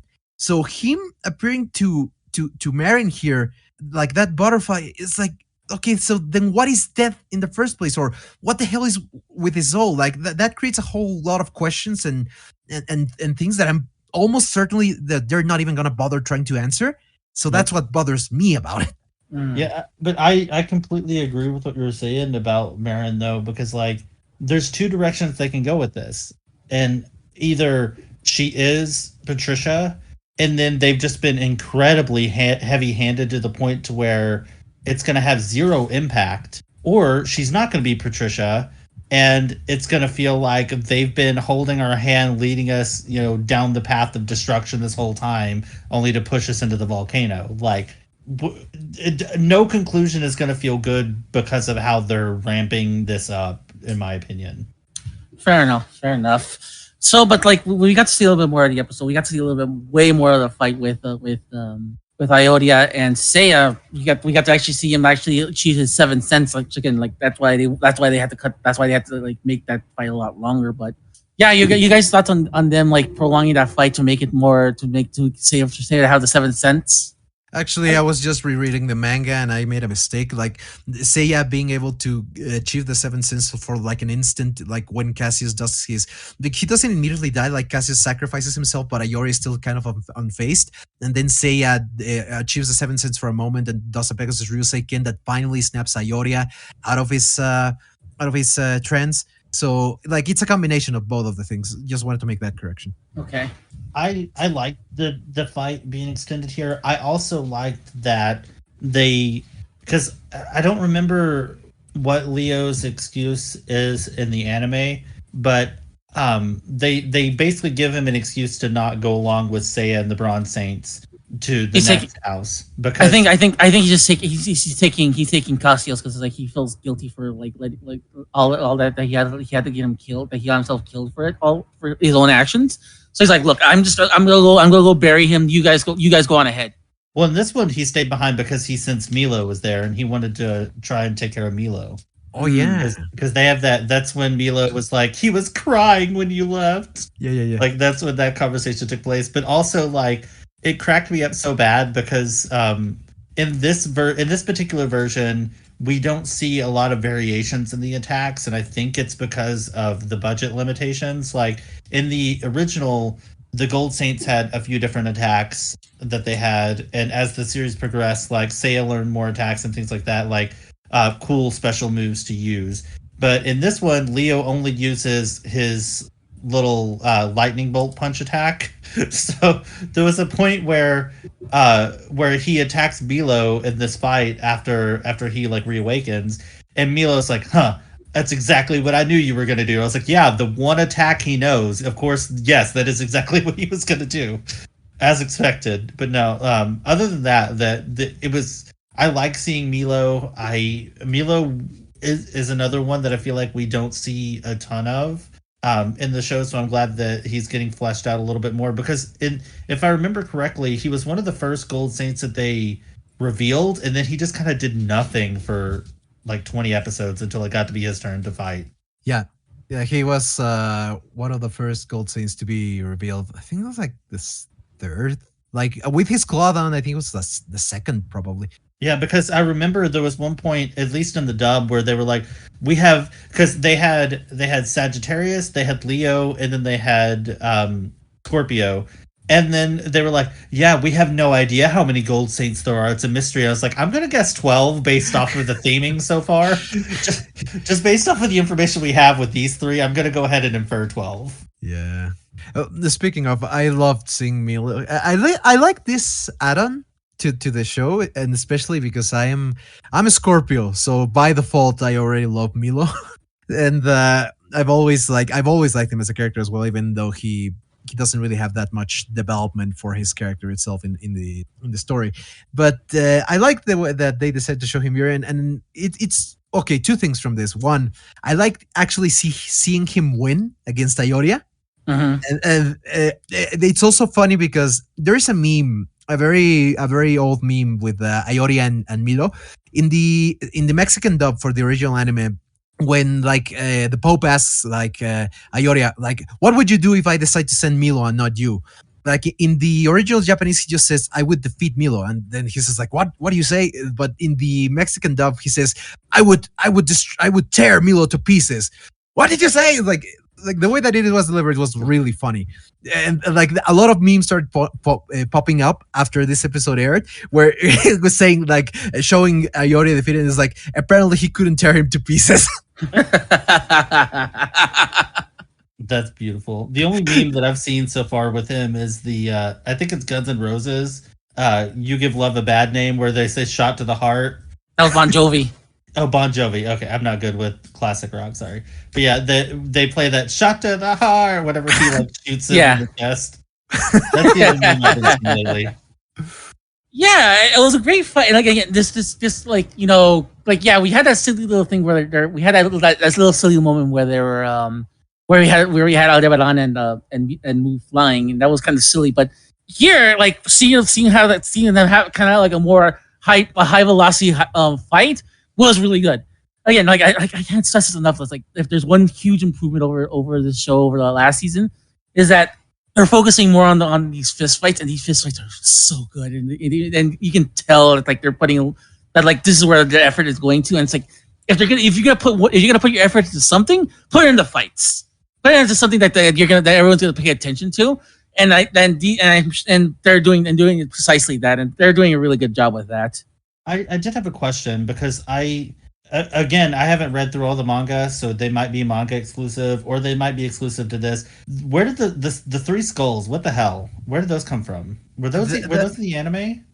Yeah, you remember when Shiryu goes to the where Mu lives originally, like after Right. the Galaxian tournament, and he has to fight his way to where Mu lives. Right. Oh, okay. It's an homage to that. That happened. Well, that scene in the anime is also in the manga. That's like Shiryu's test to get to Mu. So it's weird that they decided to take that particular thing that obviously they completely skipped over from for what should have been put in the first season, and they decided to put it here. A lot of people like I've seen a lot of the comments. Like I see a lot of the comments after the episodes air, and I see a lot of reactions from people that I follow or from people that tweet about it. And a lot of people hated this because it also obviously continues into the next episode. Like they hated the skull filler because I think this is the first filler we've had in this entire season so far. Mhm. I didn't mind it. I'm more like in the middle ground. I don't like it, but I don't dislike it either. It's like, okay, it makes sense. Like based on what type of character Shaka is, it's something that I can see like being a nuisance for getting to his temple because of the way that the Virgo Saints fight. So I don't mind it in that regard. It's like it was okay. Here's my problem with it. Number one, we're running out of episodes, and we've got several Gold Saints to still get through, and the final fight with Saga. If they are trying to fit this into the 12 episode range, I don't think so. right? I 100% don't feel like it's gonna happen. We're gonna have to extend past this, but it goes back to what I said earlier. They're simultaneously like rushing through the story, but also wasting time. Because the reason why I so strongly feel like this is a waste of time is I get what you were saying, Benjus, about the Virgo Saint, the Shaka really finding it to be annoying, basically, and not wanting to deal with them. They're kind of beneath him. but at the same time, Shiryu just straight up murdered Death Mask, who is considered to be one of the stronger of the Gold Saints, and they've already made it through several houses. And while yes, I will say that he didn't technically defeat Aldebaran, he didn't defeat Mu, and then the Gemini Saint was like a phantom, but he did straight up murder Death Mask. So the fact that he's still treating them, at least Shiryu, like a nuisance is annoying, but like I said, I kind of get it, but also I feel like it's just a waste of time. I feel like with they somewhere along the line they got told that they're going to get more episodes because the rumor, and let me preface it that this is a rumor. The rumor is that there is definitely a season 3 coming. I haven't seen anything confirmed about that, and it was from like Chinese websites and stuff. So take that with whatever you want to take that with. I feel like if they are getting a third season, this is about the time that somebody told them that they're getting a third season, and they're like, "Crap, we need to put the brakes on because we're rushing through these houses too fast to make this a 24 episode series." So that's kind of how it felt, is that we were rushing through the first few temples, and then now they're realizing that they're running out of stuff to do if it's going to be 24 episodes instead of 12. Yeah, I get what you mean. I do agree with the fact that considering that they're not gonna adapt the entire arc in just 12 episodes, this filler could have been used to actually, I don't know, expand or make better the pacing for some of the previous episodes. Right. They could have left this out and then just like expanded more upon some of the stuff they rushed over before. Yeah, I was gonna say like this would have been a perfect episode if they wanted to like have a little bit more time to if they wanted to have a little more breathing room to do stuff with like have more interactions with the Gold Saints, the ones that are alive, Aldebaran and Mu. Also have interacting a little bit more with Junei and Marin as well. So like we could have had like at least like a little bit of like we could have had like a little bit more of time with them to establish them a little bit better with that time. But no, I think I'm more inclined to go with Benjis's view on it, where it's like if you're that saint, if you're the man closest to God, or like you would obviously try to do your best, trying to make sure that it'll be a pain in the ass to get to your temple. So I'm more inclined to go with his theory.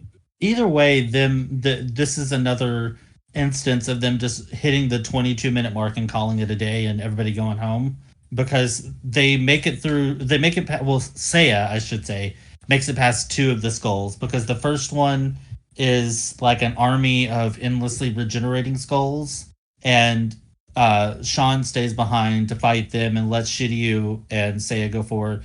And I forget what the second one, it was to test their mind. Oh, it was the fire. That's what it was. And because Shiryu had awakened more of his senses, he could tell that the fire wasn't real and told them to keep walking through.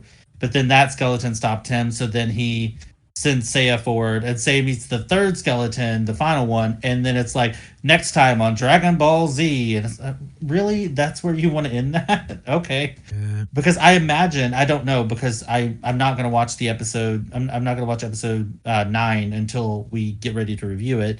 I imagine that this situation resolves very quickly in the beginning of episode 9. And then we move on to Shaka, because I have seen screenshots of Shaka, so I know that, spoiler alert, he's at least involved in some of the action for the next episode. So I'm assuming that this skull thing is a very minor thing that only takes up a few minutes. So again, I really wish that they just would have tacked that on here so that we could get to the interesting stuff. Because I know how I am, and I know that when we get back, I'll get back together to review the next batch of episodes. That's going to be the first thing that comes out of my mouth, is that why do we have to start off with the stupid skull things? Why couldn't they have finished that in the last episode? Record. Yeah, that's fine. That's fine. But yeah, I mean, is there any other thoughts, guys, on the episode, Bankus? Because I think we covered practically how it goes. Like it begins like right after the fight with Ayoria. We have that cool fight with Milo that, depending on who you ask, like I suppose that fans of Ayoria were probably really pissed off about how has been portrayed so far in this series. But and then we get to the whole skull thing, which was average. I think that would be my final thoughts on the episode. It was an average episode.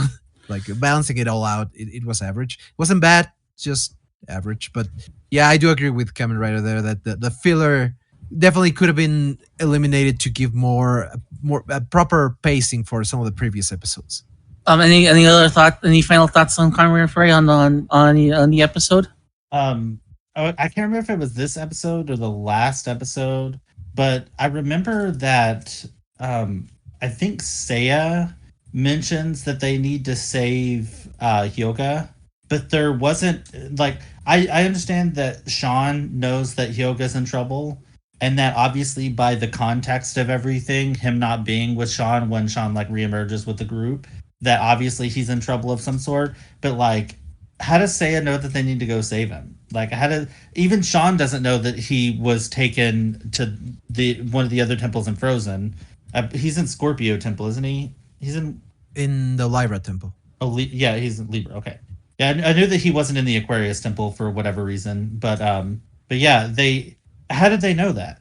that was something because it was just like a one-off line that we need to hurry so we can go rescue Hyoga. I was like, but how do you know that? I for think I all was for all Sean knows, he's dead because he got sucked up into the vortex.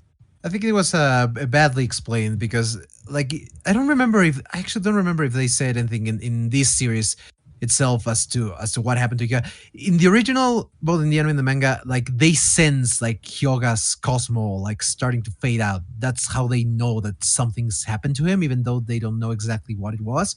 Here, I don't remember. Like, I can't I remember don't like think so. how that went. So, just You think suppose it you, was well, didn't no, didn't Shiryu? He saw him in the land of the dead, but I'm pretty sure he's like he said, Yeah, he Did saw he? him walking in the land of the dead. He saw in also in this series. So Chiri would know definitely, but say yeah, Okay. He did. He saw that. yeah, he Yeah. did do that. When did I miss that? It was very brief, when he gets sent into the Sekishiki Mekai, but when he gets sent by the Sekishiki Mekai Ha, when he first wakes up, he sees Hyoga's soul briefly, and he starts to run after them, and that's when Saori intervenes and says, "No, Shiryu, you have to live," and that's when she returns him to the world of the living. It must have been rushed because I remember that. Yeah, from it the was. Anime, but I don't remember that from this. Yeah, it was very rushed compared to the original anime. In the anime, they take a little bit more time showcasing that. Here, it was done very quickly. Yeah, it was like literally like less than like 3 minutes when they actually do the where like he's there and he gets back out like wait what? Yeah, I could have thought this was a lot longer in the original. he gets sent to hell. 2 minutes later, he comes back and he gets sent right back again. Yeah, so it's like that's the weird part, but yeah, Oh, I guess overall, like I watching these didn't feel like a chore. I wasn't necessarily having the time of my life, but I wasn't miserable. It's kind of like watching a movie that you haven't seen in a long time because you remember the basic story beats, but you forget like how they get from point A to point B, or you're interested to see in how this person decides how they get from point A to point B. So it wasn't like I'm on the edge of my seat because I know where things are going to end up most likely, but it was much better than the majority of season 1 and some of the beginning episodes too of this season. Mekas, any closing thoughts on our these current block of episodes? Yes, like it's still going for me. It's still going strong. However, it is also starting to show some of the weaknesses that have plagued the CGI show in general. Obviously, not to the degree in which it was in the first season, but that's like I wish they could have eliminated like 90% of it. You can still see some of that still lingering here. The pacing definitely it's something weird. Some of the writing decisions, like for the most part, has been done very good, but some of it has not been that good either. It's like okay, I still feel that it is an incredibly strong season, and I'm very I'm excited every Sunday to watch the new episode. But yeah, it's like with everything, it has its ups and downs. For me, it's definitely still pretty good, but you could see quite a few downs in this batch. Those would be my final thought. Yeah, I think that was my thoughts on that. Was gonna be my thoughts on the episode. Where it's like it's great. They're great episodes, and there's some really cool things to have. There's some really cool things that to see, like the fights and how they handled the stuff with with Deathmask was really cool. I liked that. But I will agree. It's like we're starting to see like the little misses and like the problems of the first season started coming about, but not as bad as it was. That makes sense. Like it's not to the detriment. It's not to the detriment of the show. It's more like it just feels misplaced. It feels kind of out of place. It's them tying up things that were wrong with the first season. I think that's how I felt, because like a lot of these things that you're talking about that feel out of place are like remnants from the first season that did not fit at all, and they're trying to like retroactively make them work for the direction they want to go now, which is why it feels weird to see all these things. But I get what you're saying. Yeah, it's like but I think, in my opinion, I think like it's still very solid. It's not as bad as the first season. The first season, like we said, it's like there was a lot of potential, and now we're seeing a lot of potential. But I can tell too. It's like it's like this is what I kind of expected from a series that's in the middle of its run. And then, like right now, it's like you can tell that the brakes are kind of like slowly being pushed, and well, it's not really that bad, because like there could be a lot worse situations. I think the problem is it's becoming very evident. I think that's what's going on. It's like it's hitting you over the face that like they have to eat time, and we're starting to get to that point right now where it's like we're at that point of the series where it's like it's the middle, and nothing was going to be really happening, and nothing really of consequence is going to be really happening right now. Yeah. Well, I mean, any kind of show where you set up a specific number of things that has to be done. Like there's 12 houses. They got to get through 12 houses. The first few are going to be exciting, and the middle ones are going to kind of get monotonous a little bit. And I kind of feel that here. Like that's one of the main reasons why I didn't like the last season of Sabrina on Netflix, because it was an 8-episode season, and they said that there was like 8 horrors that needed to be conquered, and the first episode was completely dedicated to one, the second episode was completely dedicated to another one, and it just was a little bit too formulaic. Is that the word I'm looking for? Yeah. Formulamatic. I don't know. Whatever. But it's kind of the same thing. Like we know that the Cancer Temple isn't the last temple. We know that there's plenty after it, so the stakes don't feel as intense. And it's kind of that like mid-season lull, but I think they handled it pretty well. Like I feel like it's partly because it's helped by the source material, because like the cancer fight and the Shaka fight are like 2 super iconic parts of the show. So I feel like it's greatly helped out by the source material, but also like they just tackled it pretty well in general. Alrighty. Yeah, I think so. Overall, it's not as strong as like that. The beginning was really strong, but now we're starting to see like a lot of the weaknesses starting to appear, but it's not as bad. So I guess that wraps it up for this episode. Like I thought it was going to be a short episode, but here we are. Yeah. But yeah. Anyways, guys, let's get on to what we just got into with the shills and stuff like that. Benkas, do you have anything you want to shill to the audience? Yeah. I actually. I would like to share something. I'm working on something, but I would like to have it a bit more closer to completion before I actually decide to announce anything. I don't want to jinx anything right now. Let's just say that I'm trying to work on a project that will hopefully bring more attention to Saint Seiya in the English-speaking world. I'll give you more details once I have it. For now, just if you want to give me a follow, I post post and retweet a lot of stuff related to Saint Seiya on my Twitter. It's Mexican Geek 502. That's pretty much it. Conrad Furry, do you have anything you want to promote? And don't say you don't have anything, because I know you. I know we've been doing stuff together. It's so weird because like we've been working together a lot lately, just with your other podcast with Saturday Morning Squad. So it's so weird that I'm like about to shill all this stuff, and it's just like rehashed what you need to shill to. All right. So Ancient Anime is back. My podcast about nostalgic anime and uncovering if it's actually good or if we just have good memories about it. That is on a bi-weekly format every other Monday. So this coming up Monday, actually, this episode probably won't be out by then. But anyway, the 26th there won't be a new episode, but next Monday there will be.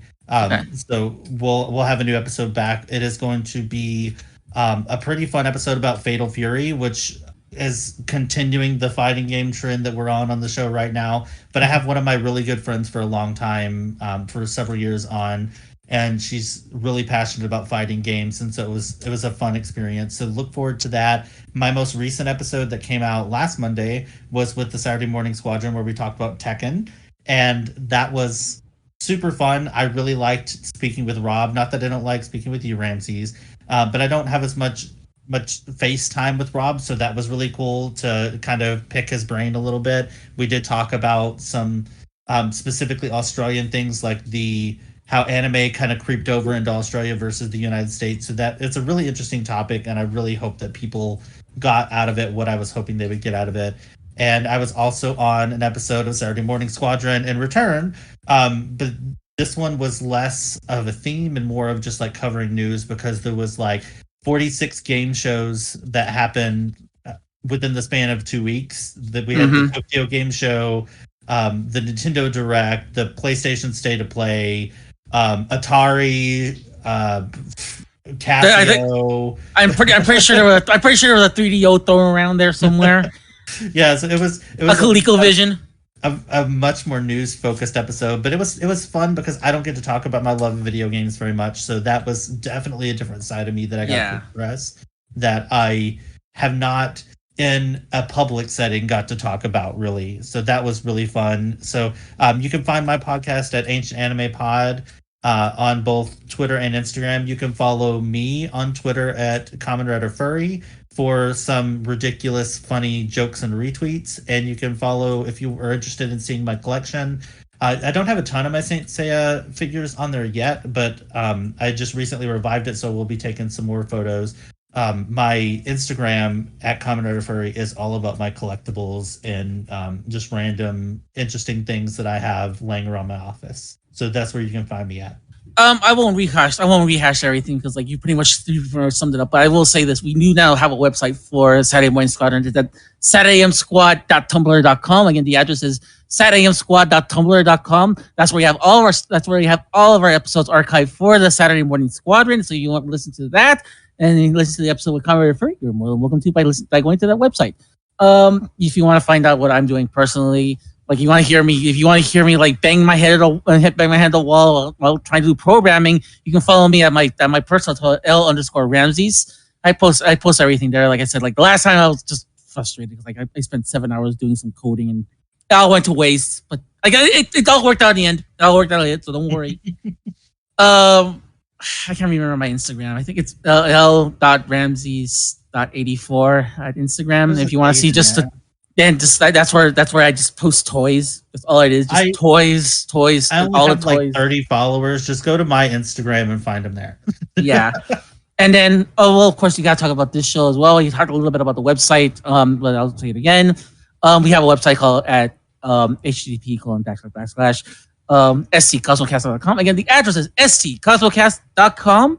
You can find all the information about currently about our host. We actually got a profile on Kamen Rider Furry on the website, and we have all the archives of all of our previous episodes. And we also have an episode that I highly recommend you all check out. It was with me, Benkas, and Pollux. We all did an episode about the Pegasus Fantasy Symphonic Symphony that happened in Mexico City. And it was a really interesting time, and you actually get to hear me speak Spanish in it. So if you're interested in knowing how that concert went, please give that episode a listen. It will be also in our show notes as well, but it's also on our website as well. You can follow us. You can follow us on Twitter by going to SC Cosmocast on Twitter, and that's pretty much about it. That's all I got. That's all I got to show for the show and for everything else I'm doing. But hey, thanks a lot, guys, for coming by, and thank you so much to the people who are listening still. We'll be back in 2 weeks. It'll be October. It's gonna be fun. They're gonna be wearing like pumpkin sweaters, pumpkins with sweaters on it and everything. Nope. It's gonna be fun. Nope. But what? I said nope. Okay. But regardless, like in all seriousness, I do you sticking by with all of us so far, and also to listen to this episode as well. I am Ramses for Kamen Rider Furry, and for Benjis, I am here to tell you all. So keep burning that cosmos, everybody. We will see you all. We'll see y'all in 2 weeks. I'll see y'all later. Bye. Bye-bye.